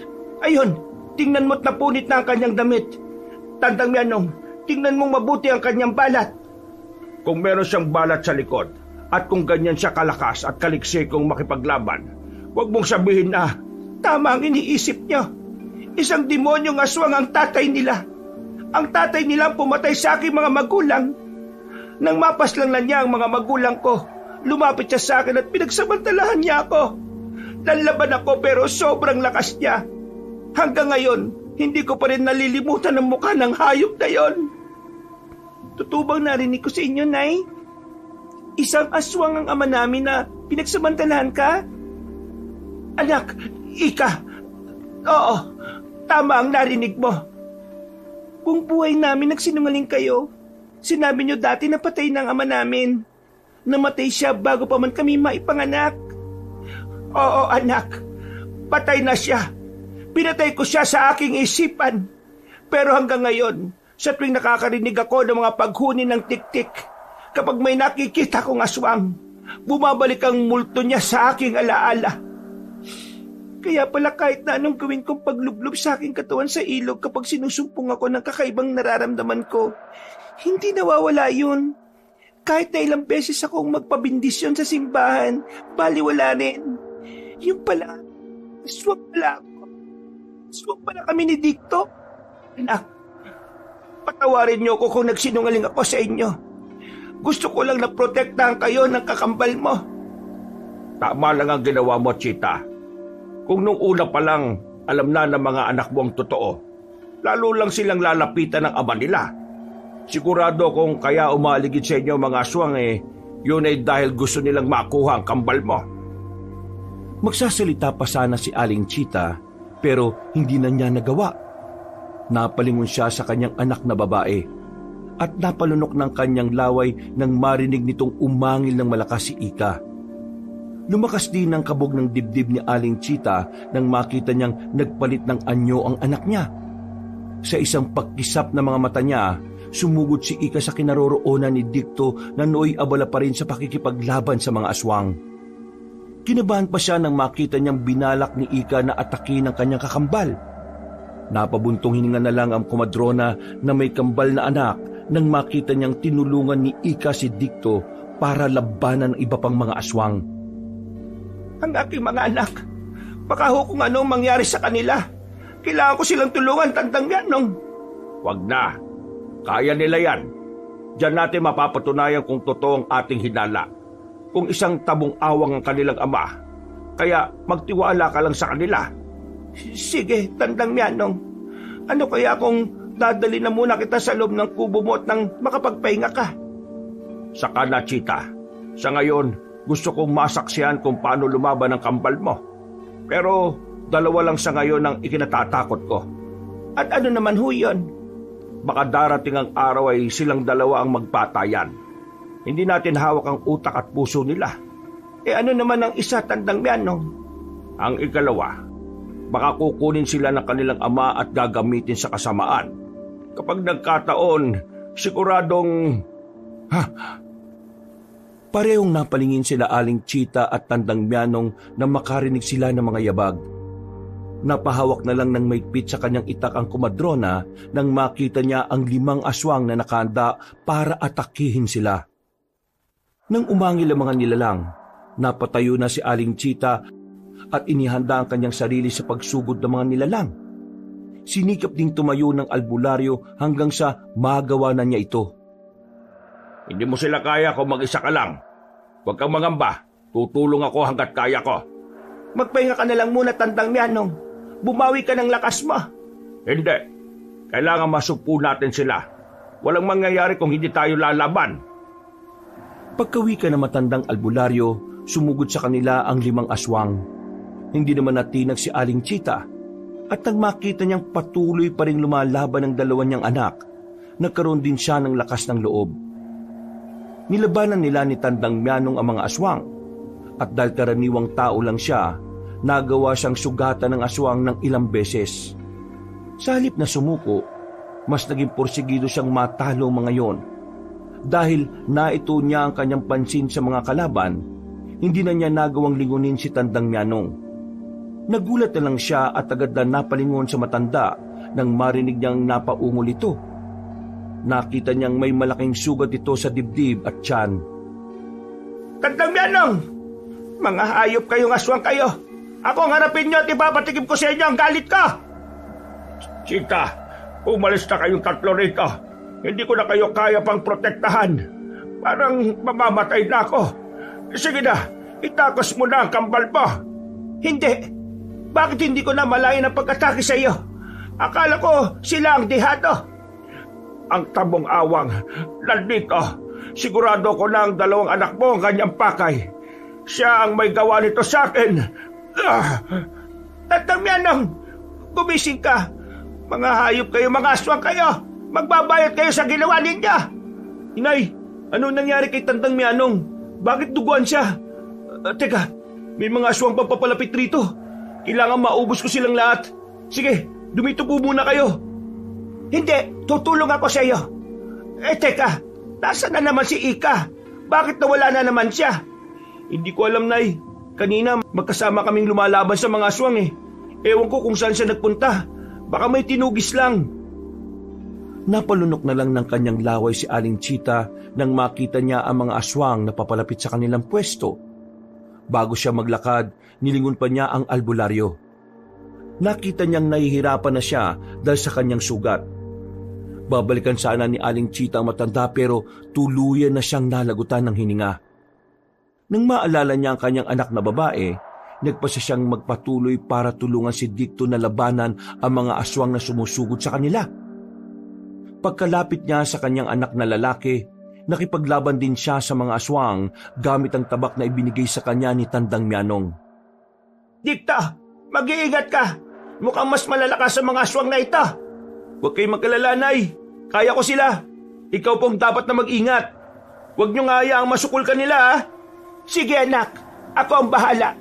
Kailangan maubos natin sila at nang mahanap na natin si Ika. Opo, Nay. Mahanap natin si Ika bago matapos ang gabing to. Gagawin ko ang lahat para mahanap lang siya. Nasa gitna sila ng kanilang pakikipaglaban nang biglang mapasigaw ng malakas si Dicto.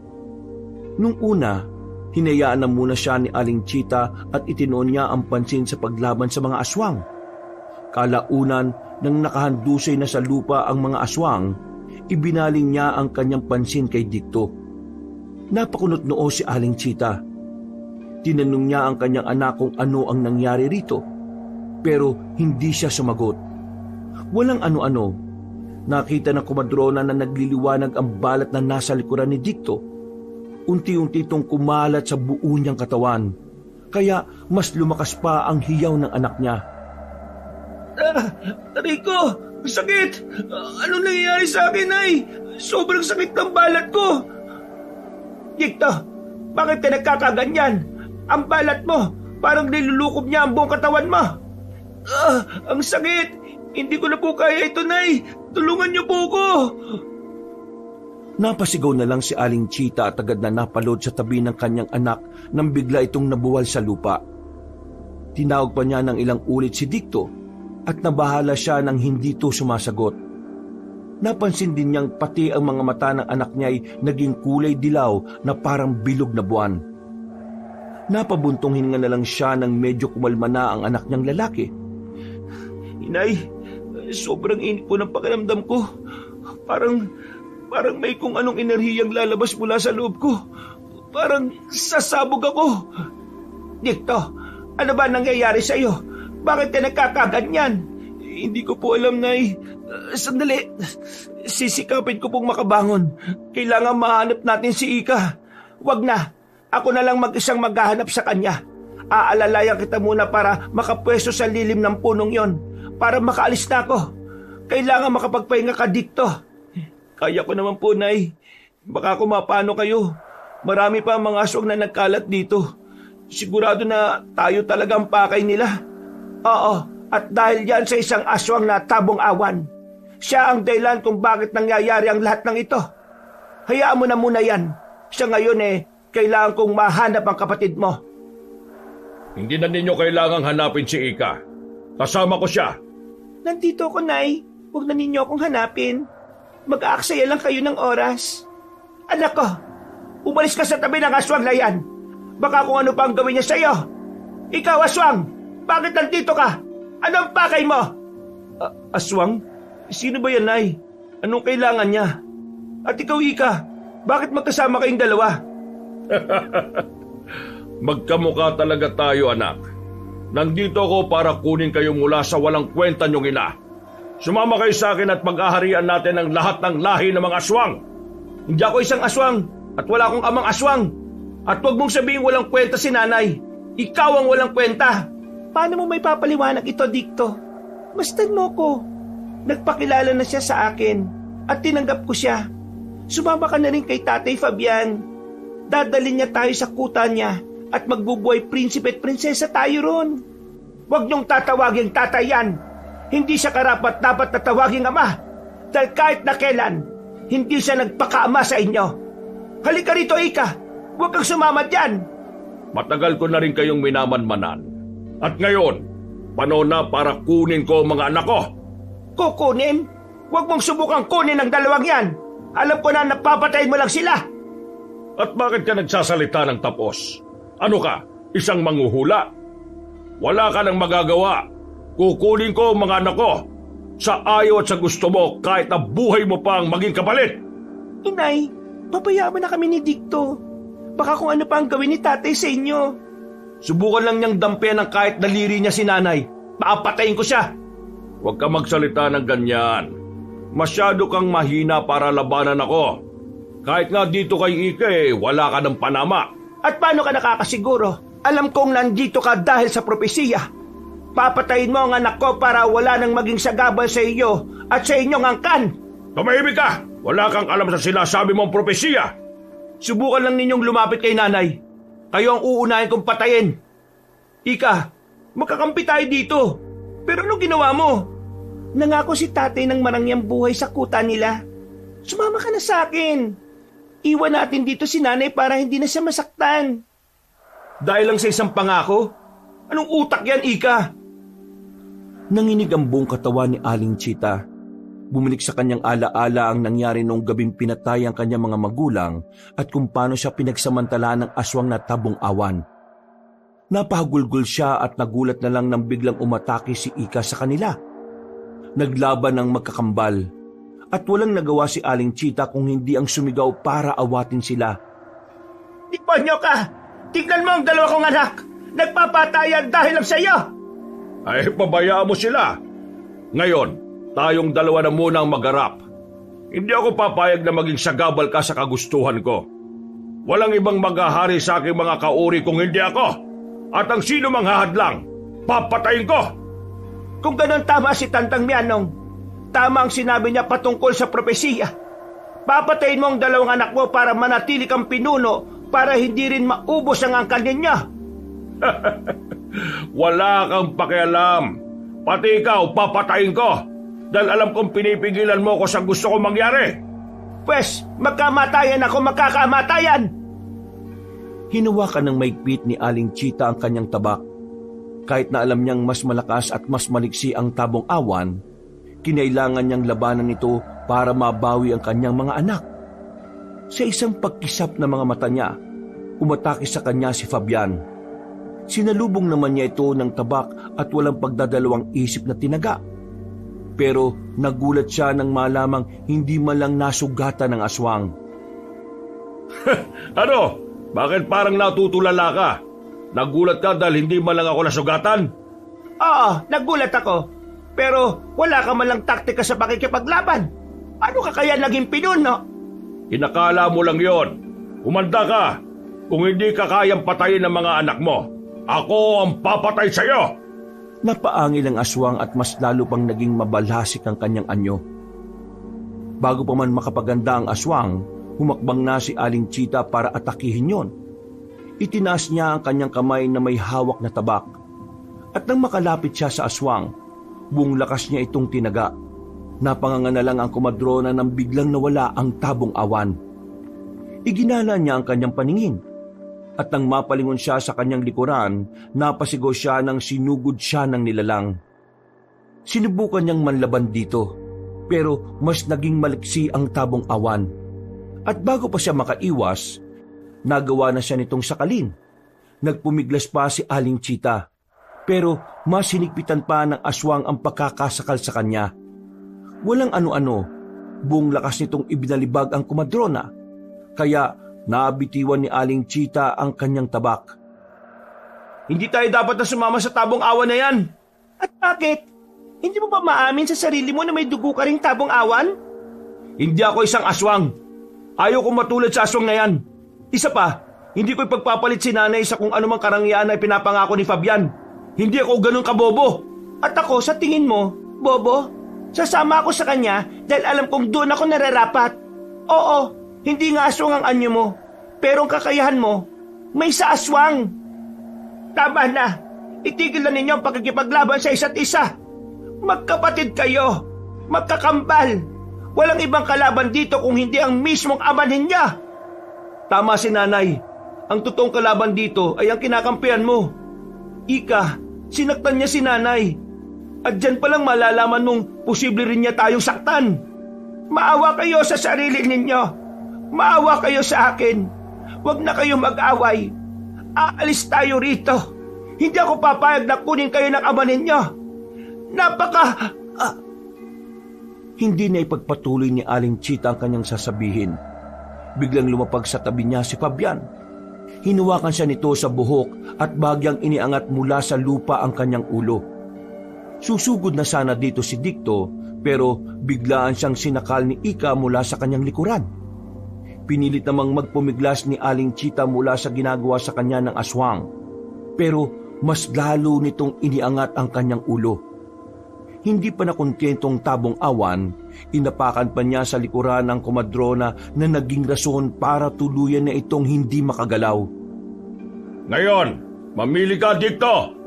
Papatay ko ang nanay mo o pati ikaw ay sasama sa akin? Wag! Huwag mong patayin si nanay! Sige, sasama ako. Pero huwag mong saktan ang aming ina. Sigurado ka ba sa sinasabi mo? O baka nilalansin mo lang kami ni Itay? Anak, pakiusap. Huwag kayong sasama sa Tabong Awan na ito. Hindi ko kaya kung mawawala kayo sa akin. Patayin mo na lang ako, Fabian. Basta huwag mong kukunin ang mga anak ko. Habang nagpupumilit na makakawala ang kambal na anak niya, nakatitig siya sa dalawa. Napaangil ang Tabong Awan. Nang galiiti rin si Ika nang sinikap ni Dicto na makapiglas. Walang ano-ano, ibinalibag ni Dicto ang kanyang kakambal na naging rason para mabuwal ito sa lupa. Bago pa man makabangon si Ika, binuhat siya ni Dicto at walang pag-aalinlangang ibinalibag. Pagkatilapon ng kakambal niya, itinuon niya ang kanyang pansin kay Aling Chita. Noong mga panahong yon, inatake ni Dicto si Fabian. Kaya nagkaroon ng pagkakataon ng komadrona na makawala at makabangon. Napatulala na lang siya nang makita niya kung paano maglaban na mag-ama. Habang nakikipagpambuno sa isa't isa, sinikap ni Dicto na maibawal si Fabian. Papatayin kita! Wala akong pakialam kahit ama pa kita! Sinaktan mo ang nanay namin, kaya wala kang karapatan sa amin ni Ika. Tingnan na lang natin kung ano ang magagawa mo. Akala mo ba'y magdadalawang isip akong gawin yan? Bigyan mo lang ako kahit katiting na pagkakataon. Titiyakin kong hindi ka na mabubuhay. Yan ang inaakala mo. Ang isang Tabong Awan ay walang kamatayan. Hindi kami nasusugatan sa ataking pisikal at espiritual. Huwag ka matakot sa kanya, anak. Kaya mo ang aswang na yan. Tumahimik ka! Laban namin to, kaya huwag ka makialam. Napasigaw na lang si Aling Chita nang magawang ibuwal ni Fabian si Dicto. Nang masiguro ng Tabong Awang na hindi na makakagalaw ang anak nila sa ganoong posisyon, ibinaling niya ang kanyang pansin kay Aling Chita. Umangil ito at muling pinapili si Dicto. Pagkawika ni Dicto na hindi siya sasama, biglang lumapag si Ika sa likuran ni Aling Chita. Naramdaman ng komadrona ang presensya ng kanyang anak na babae, kaya bagya siyang napalingon. Aalisa na siya sa kanyang kinatatayuan pero bigla siyang sinunggaban ni Ika. Nagmamakaawa siyang pakawalan siya pero naging baliwala yun sa anak niya. Dahil sa nangyari, napaangil ng malakas si Dicto. Humugot siya ng lakas at buong puwersang itinulak si Fabian. Pagkabangon niya, hinawakan pa niya sa dalawang braso ang nilalang at buong lakas na ibinalibag. Matapos niyang gawin yon, mabilis siyang lumapit sa kinatatayuan ni Aling Chita. Walang pagdadalawang isip din niyang sinuntok sa muka ang kakambal niya. Dahil sa ibayo niyang lakas at kawalan ng balanse ni Ika, tumilapon siya at nawalan ng malay. Nay, kailangan itakas kita dito. Baka kung ano pa ang gawin ng Tabong Awan na yan sa'yo. Hindi, Dicto. Kinakailangan mabawi rin natin si Ika. 3 tayong aalis sa lugar na ito. Pero mapanganib para sa inyong sitwasyon dito, Nay. Bala kayong patiin ng Fabian na yun. Huwag kang matakot sa kanya. Ikaw, anak. Ikaw ang nakatadha ng papatay sa kanya. At pati na sa iba pa niyang mga kalahi. Paano naman po ninyo nalaman ng bagay na yan? Nakasisiguro po ba kayo? Sinabi sa akin ni Tandang Mianong. At sigurado ako dyan. Walang anumang makakapatay sa isang Tabong Awan kung hindi ang kanyang kauri at ang nakatakda. Kung ganon, kailangan ko mapatay ang Fabian na yon. Magbabayad siya sa ginawa niya sa inyo. Pagbabayarin ko po siya. Mag-iingat ka, anak. Huwag mong hayaan na matalo ka niya. Pakiusap, hanggat maaari, huwag mong sasaktan ulit ang kambal mo. Nasa kalagitnaan sila ng kanilang pag-uusap nang makita nilang papalapit na sa kanila si Fabian. Napalunok na lang ng kanyang laway si Aling Chita nang makita niyang may iba pang aswang na paparating. Napahiyaw na lang si Dicto nang biglang lumiwanag ulit ang kanyang balat at maging ang ibang bahagi ng kanyang katawan kung saan kumalat ito. Nang makita ng mga aswang yon, natigilan sila. Napaangil naman si Fabian at napatingala sa kalangitan. Sige, hintayin niyo ang hudyat ko para sugurin ang mag-inang yan. Patayin silang lahat, pati ang kambal. Hayop ka! Akala mo ba yung magiging madali lang ang lahat? Kayo ang uubusin namin. Alam ko na kung anong ipinunta mo rito. At hindi kami papayag na mangyari yun. Uubusin namin kayong lahat. Huwag kang magsalita ng ganyan, anak ko. Total naman, ayaw mong sumama sa akin. Tanggapin na lang ninyo ang kamatayan ninyo. Para rin naman ito sa ating lahat. Ang sabihin mo, para sa inyong mga tabong awan, papatayin nyo ang kambal para manatili kayong buhay. Natatakot kayong ubusin ni Dicto, ang nakatakdang lumipol sa inyong lahat. Ika, anak, sugurin mo na ang nanay mo at ang kakambal mo. Patayin natin sila at nang makauwi na tayo. Magkasama tayong mamumuno sa mga kahuri natin. Hindi na mangyayari yan. Naliwanagan na ako. At tama si nanay. Papatayin mo kami para wala nang maging sagabal sa inyo. Kung totoo man ang propesiya na magiging katulad niyo ako, wala akong pakialam. Basta gagawin ko kung ano ang tama. Puprotektahan ko ang nanay ko. Pwes, pagsisisihan mo ang pagbabaliktad mong ito sa akin. Inay, ito pong tabak ninyo. Nakita ko ron kanina. Maraming salamat, anak. Sa hudyat na ibinigay ni Fabian sa kanyang mga kauri, agad silang sumugod kina Aling Chita. Pinaligiran sila ng mga ito. Kaya nakaramdam ng bahagyang takot ang komadrona. Naganda naman sina Ika at Dicto sa kung anumang gagawin ng mga aswang. Walang ano-ano, may dalawang lumundag at lumapit sa kanila. Pagkakita naman ni Dicto, sinalubong niya ang mga ito at buong lakas na sinuntok sa tiyan. Napaungol na lang ang dalawa at tumilapon sa kanilang mga kasamahan. Nagkagulo mga aswang nang makita nila ang ginawa ni Dicto. Gayunpaman, sinabihan sila ni Fabian na huwag matakot at sabay-sabay nang sumugod sa tatlo. Pagkaatake ng mga aswang kina Aling Chita, ginamit niya ang kanyang tabak para tulungan ang dalawa niyang anak. Mga anak, huwag tayo magpapatalo sa kanila. Kailangan makaligtas tayo. Huwag kayong mag-alala, Nay. Kaya po namin ang lahat ng mga ito. Kahit na magpahinga na lang kayo roon sa tabi. Siya nga po, Inay. Kami na ang bahala sa mga demonyong ito. Demonyo? Kung gayon, inaamin mo ring demonyo ka, Ika. Tingnan mo ang sarili mo. Kawagis mo ang mga aswang na nakapaligid sa iyo. Tumimik ka! Mamaya ka sa akin. Akala mo ba yung makakaligtas ka? Nang makita ni Aling Chita na mas naging agresibo pa ang mga aswang, sinabihan niya ang dalawang anak niya na mas pag-igihan ng pakikipaglaban. Kahit na napakaraming aswang ang umatake sa kanila, nawala na ang kanyang takot dahil alam niyang kakampi niya ang kambal niyang mga anak. Habang nakikipaglaban siya roon, napansin niyang nag-ibayo rin ang kanyang lakas at liksi. Hindi niya alam kung ano ang nangyari, pero inisip na lang niya na ginagabayan siya ni Tandang Mianong. Kalaunan, dahil sa pagtutulungan nilang tatlo, halos kalahati na sa mga nilalang ang kanilang napatay. Nang galaiti naman si Fabian nang makita niya yon. Ano ba?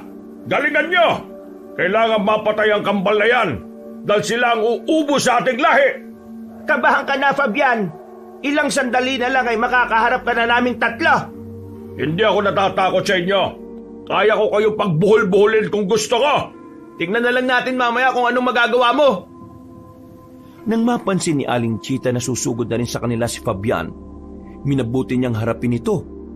Napangisi naman ang nasabing aswang nang makita niya ang komadrona.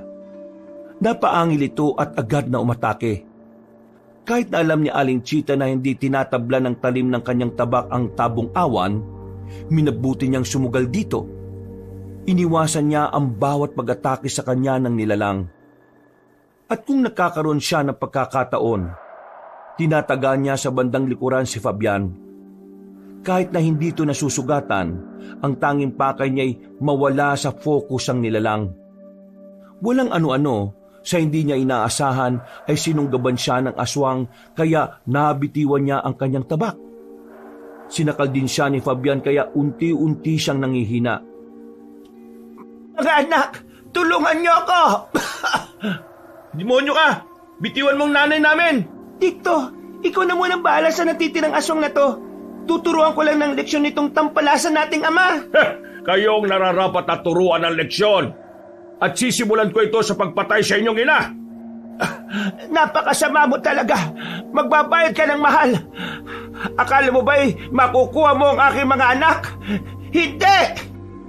Nang makita ni Aling Chita na papasugod na si Ika, nagpumigla siya kay Fabian. Mas lalo ring hinigpitan ng tabong awa ng pagkakasakal sa kanya na naging rason para mapaungol siya at halos mawala ng hangin. Walang ano-ano, umatake si Ika kay Fabian, kaya nabitiwan na siya nito. Nang makita niyang nakikipagpambuno ang kanyang anak sa tabong awan, sumugod na rin siya rito para tumulong. Wala siyang naging pakialam kung may mga galos na siya at kung sumasakit na ang kanyang buong katawan. Ang tanging nasa isip niya ay mailtas sina Dikto at Ika mula sa banta ng kanilang ama. Habang hinaharap ni Fabian si Ika, pinagsusuntok naman ni Aling Chita ang likod ng nilalang.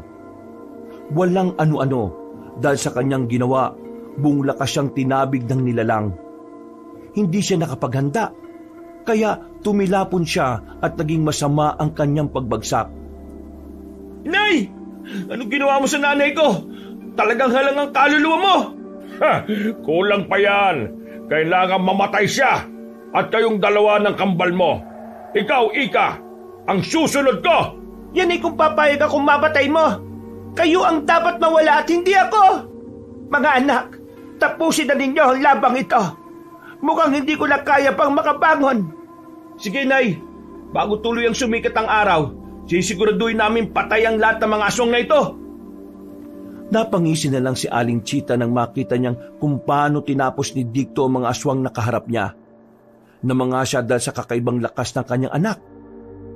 At naisip niyang simulat sa pool, tama si Tandang Mianong patungkol sa propesiya. Nung magawa ng ubusin ni Dikto ang mga aswang na kalaban niya, ibinaling nito ang kanyang pansin kina Ika at Fabian. Nabahala naman si Aling Chita nang makita niyang nasa ibabaw ni Ika ang kanyang ama at medyo nasa alanganin ng posisyon ng anak niyang babae. Walang ano-ano, umatake si Dikto at buong lakas na sinipa si Fabian. Gumulong ang tabong awan at tumama ng malakas ang kanyang ulo sa matulis na bato. Ika, itong pagkakataon para itakas si nanay. Wala pang malay ang tabong awan. Pabayaan niyo akong tapusin ng mag-isang gulo na ito. Hindi. Kailangan tulungan kita. Malakas ang aswang na yan. Baka hindi mo siya kayanin. Ako ang nasa propesiya. At kahit na ano man ang gawin ni Fabian, wala siyang kawala sa akin. Kahit ilang beses pa siyang magtago, magkakatagpo pa rin kaming dalawa. Nakaguhit na sa mga bituin ang mangyayari. At hindi na mababago yun. Pero anak, mas maigi kung tumakas na lang tayo. Sige na, habang may pagkakataon pa. Tayo na, inay. Babalikan ko na lang dito si Dikto para tulungan. Sa ngayon, uunahin na muna natin ang kaligtasan mo. At saan naman kayo pupunta? Akala ba ninyo'y makakatakas kayo sa akin? Hindi! Mag-isa ka lang. Wala ka ng laban. Babayaan mo kami makatakas. Dahil kung hindi, haharap ka sa iyong kamatayan. Hindi ko kayo hahayaang makatakas. Hindi ako papayag na tuluyang malipo ang lahi namin. Mamamatay kayong lahat! Dito mismo! Akmang susugod na si Fabian sa kanila nang biglang humakbang si Dikto para tumayo sa harapan ng kanyang ina't kapatid. Napaangil si Fabian at napakuyom ng kanyang palad. Mas naging mabalasik ang kanyang mga mata habang nakamasid sa tatlo. Bago mo saktan ulit si nanay, ako munang harapin mo. Sige na, Ika. Ilayo mo rito si nanay. Ako nang bahala sa aswang na ito. Sige, mag-iingat ka at huwag kang magpapatalo sa tabong awa na yan. Akong bahala. Kaya ko sarili ko. Basta siguraduhin mong ligtas si nanay, ha? Ayun na, inay. Kailangan makahanap tayo ng ligtas na lugar. Mag-iingat ka, Dikto. Opo, Nay. Sisiguraduhin ko munang patay ang aswang na ito bago ako sumunod sa inyo. Nagmamadaling umalis sina Aling Chita at Ika. Habang paalis, ilang beses pang napalingon ang kumadrona. Napadasal na lang siya sa kanyang isipan nang makita niya ang paglalaban ni Dikto at Fabian. Nang makita niyang kayang makipagsabayan si Dikto sa lakas at liksi ng kanyang ama, nakampante na si Aling Chita. Para masigurong ligtas, nagpasya silang pumunta sa mabatong bahagi upang doon magtago. Inay, dito na po muna kayo't babalikan ko si Dicto. Baka malagay siya sa alanganin eh. Ikaw ang bahala. Pero mag-iingat ka rin anak. Mabagsik na aswang ang kalaban natin. Kailangan mapatay niyo siya at nang maging tahimik na ang buhay natin. Sige po, huwag kayong mag-alala sa amin, Inay. Kakayanin namin ang aswang na yon. Siya sige, tulungan mo na si Dicto. Gabayan sana kayo ng Diyos. Napabuntong hininga na lang si Aling Chita nang makitang lumundag na si Ika patungo sa ibaba. Tiningnan niya ng maigi ang bahagi kung saan naglalaban sina Dicto at Fabian. Habang pinapanood niya ang dalawa, kinabahan siya nang makitang nalalagay na sa alanganin si Dicto. Sa isang pagkisap ng mga mata niya, lumapag doon si Ika at agad na sumugod kay Fabian. Pinagtulungan ng magkapatid ang kanilang ama. Pero kahit na ganon, nahirapan pa rin silang kalabanin ito. Habang pinagmamasdan ni Aling Chita ang kanyang mga anak na nakikipaglaban, nakaramdam siya ng pagkataranta. Makalipas lang ang halos 5 minutong pananatili sa batuhan, nagpasya siyang bumalik sa ibaba para alamin ang kalagayan ng kambal niya. Saktong pagkalapit niya roon, namulagat ang kanyang mga mata nang makita niyang tuluyang binalot ng balat ang buong katawan ni Dicto. Nagliwanag din at ng mistulang baluti. Kahit ano pa ang gawin mo, hindi ko papayagang maganap ang propesiya. Papatay ko kayong dalawa! Mahina ka na, Itay. Ang dapat sa mga kagaya mo ay pagpahingay na. Kung propesiya man na magdidikta sa akin para maging pinuno ninyo, alam kong wala ka na magagawa ron. Pero kung ako ang mamumuno sa lahi natin, titiyakin kong magiging mga mabuting aswang sila. Hindi mangyayari yan. Gagawin ko ang lahat para mapigilan ang lintik na propesiya na yan. Yan ay kung magagawa mo. Pagkasabi ni Dicto, buong lakas niyang sinuntok ang tabong awan. Napalingon naman si Ika roon. At bago pa mabuwal sa lupa si Fabian, kinalmutan niya ito sa dibdib hanggang sa tiyan. Napaangil na lang ang aswang nang malaman niyang nasugatan siya. Habang nakamasid si Aling Chita, naalala niya ang mga sinabi ni Tandang Mianong. Halos maiyak siya dahil sa lungkot ng pagkamatay nito. Makalipas ang mahigit 10 minutong pagkalmot at pagsuntok ni Dicto at Ika sa kanilang ama, hindi na ito nakagalaw. Nanatili siyang nakahandusay sa lupa. Noon din, tumakbo si Aling Chita para lapitan ng kanyang mga anak. Mga anak, ayos lang ba kayo? Mabutit nagawa niyong talunin ng tabong awan na yan. Ayos lang kami, Inay. Ngayon, sigurado ko na magiging payapa na ang buhay natin. Wala nang aswang na manggugulo sa atin. Tayo na. Kailangan makaalis tayo dito. Baka may iba pang kasamaan yung demonyo na yan at malagay pa tayo sa Ha? Ano ba? Akala ba ninyo'y makakatakas kayo? Papatay ko ang inay ninyo! Buhay ka pa pala. Akala mo ba papayagan ka namin gawin yan? Noon din, buong lakas na inapakan ni Dicto ang kamay ng tabong awan na nakahawak sa paa ni Aling Chita. Napaungo lang nila lang. At nang akmang babangon pa sana ito, inapakan ni Ika ang kanyang likuran. Ngayon, sisiguraduhin namin na tuluyan ka ng mamamatay. Sige mga anak, ipakita niyong bagsik niyo dyan. Huwag niyong kawaan ang demonyo niyong ama. Hindi niyo ako mapapatay. Diyan ka nagkakamali. Akmang iibabawan sana ni Ika ang aswang, pero sumenya si Dicto na siya na ang bahala. Napatitig na lang sa kanya si Aling Chita habang inaabangan kung ano ang gagawin ng kanyang anak na lalaki. Walang ano-ano, binuhat ni Dicto ang tabong awan at buong lakas itong ibinalibag. Pagkabagsak ni Fabian sa lupa, nilundagan siya ni Ika upang ibabawan. Napaangil pa ang nilalang at sinubukan itong manlaban sa anak niyang babae. Sa hindi nila inaasahan, nakawala si Fabian. Nagmadali itong tumakas, kaya hinabol siya ni Dicto. Dahil sa angking bilis ng anak na lalaki ni Aling Chita, naabutan niya ang kanyang ama. Noon din, buong lakas nitong sinuntok ang tabong awan na naging rason para mapayuko ito. Patayin mo na yan, Dicto! Huwag mong isipin na ama mo siya! Anak ko, Matagal kong inintay ang pagkakataong makasama kayo. Ngayong nagkaharap na tayo, bigyan niyo ako ng pagkakataon para mahalin kayo. Huwag kang maniwala dyan, Dicto. Minsan na rin niya ako napaniwala sa kasinungalingan niya. Huwag kang magpapadala sa mga paawa niyan. Napailing na lang si Dicto noon. Pinagmasdan niya ang kanyang ama na nooy lumuluha na. Nangamba naman si Aling Chita na baka madala ng peking emosyon ang kanyang anak na lalaki. Walang ano-ano, yumuko si Dicto para ilapit ang kanyang sarili kay Fabian. Napangiti naman ang tabong awan at nagpatuloy sa pagmamakaawa at paghingi ng pagkakataon. Dicto, huwag kang makinig sa kanya. Hindi siya nagpapakama sa inyo. At kahit kailan, hindi siya magpapakama. Babalik ta rin lang niya ang sitwasyon para makatakas siya. Huwag mong pakinggan ang nanay mo. Nandito ko para mahalin kayong magkapatid. At wala nang iba. Kung bibigyan niyo ako ng pagkakataon, gagawin ko ang lahat para maipakita kung gaano ko kayo kamahal. Hindi ako naniniwala sa'yo. Alam ko ang nasa isipan mo at hindi ako papayag na mangyari yon. Umangil si Fabian. Sinubukan pa niyang sunggaban ng anak niya. Pero bago niya magawa ito, buong lakas na siyang sinuntok ni Dicto. Noon din, muling ibinalibag ni Dicto ang ama nila. May kalakasan ang kanyang ginawa, kaya tumilapon yun sa batuhan. Napangisi naman si Ika nang makita niyang hindi agad nakagalaw si Fabian.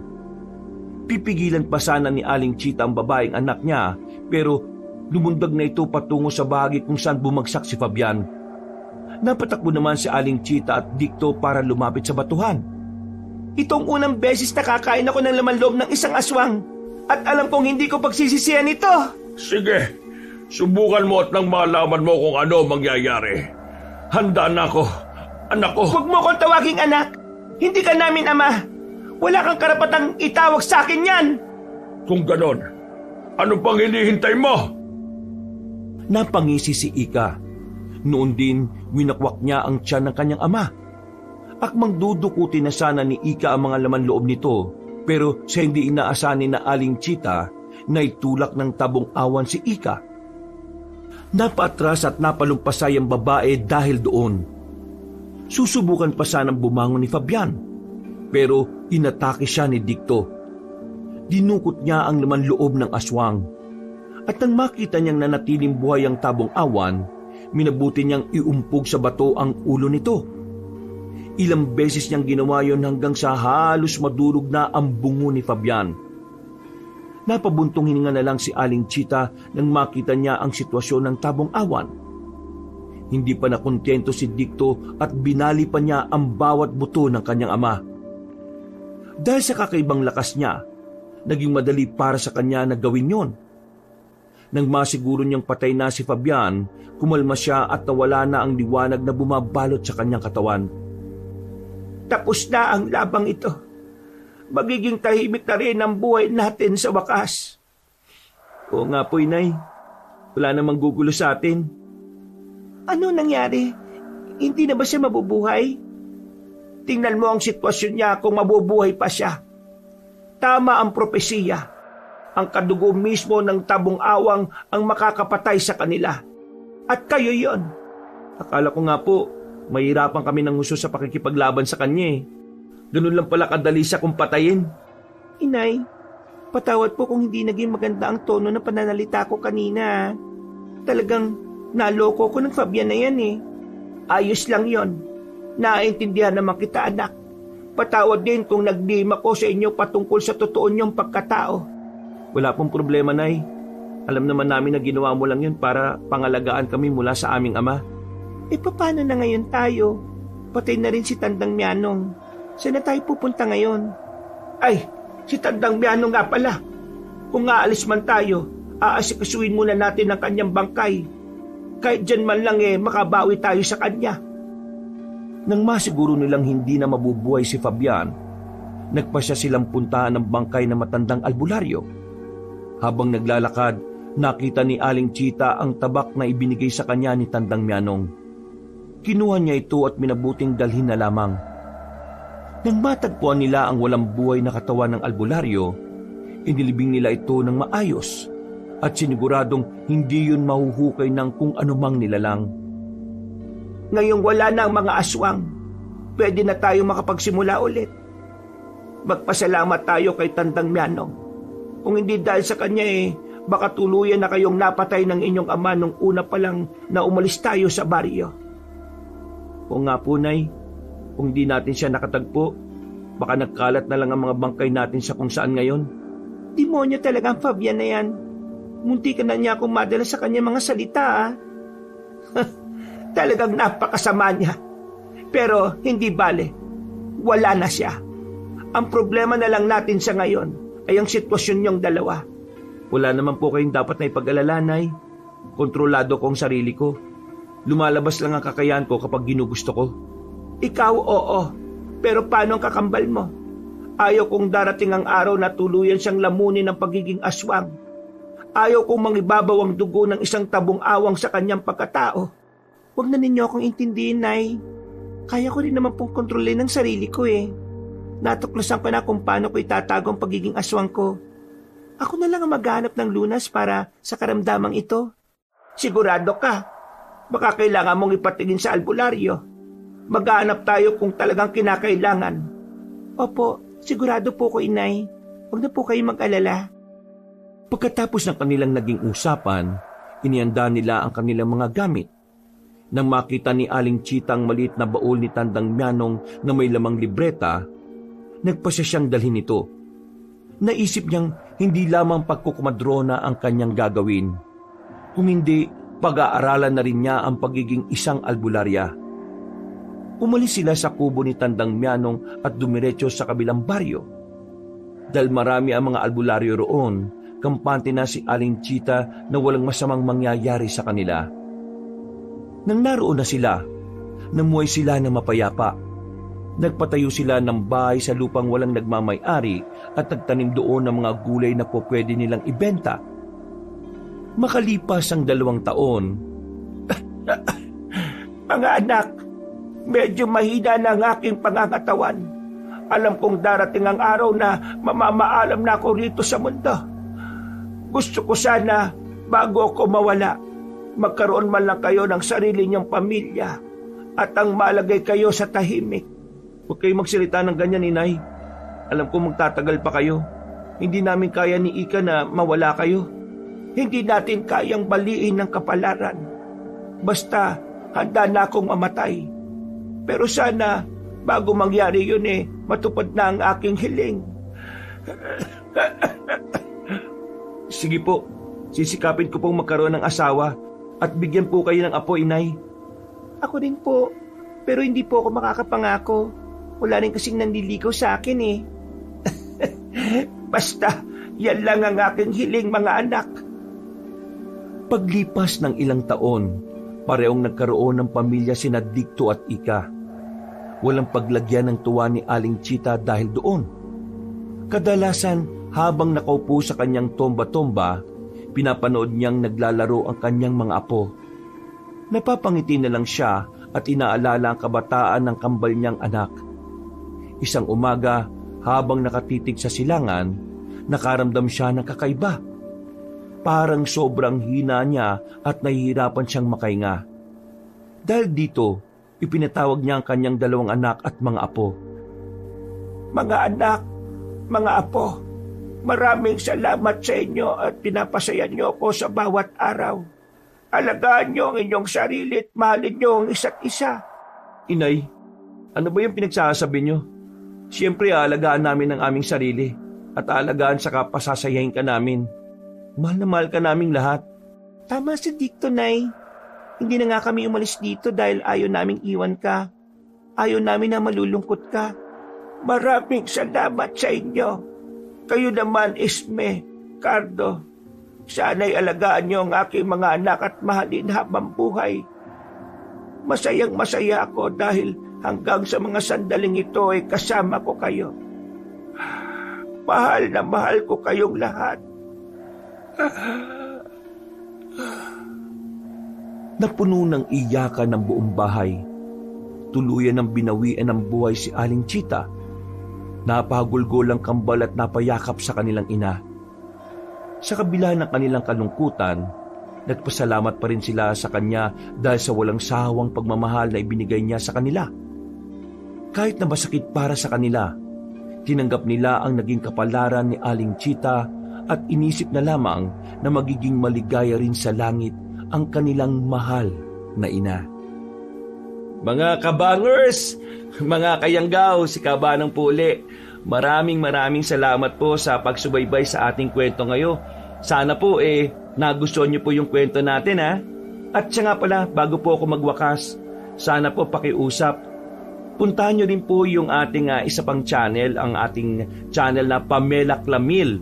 Ayan, sana po ay panoorin niyo rin po, pakinggan yung mga video natin doon dahil nandoon po ako bilang si Lolo Pael. Ako po nagnanarit doon. Tapos minsan ako rin bilang Kabanong.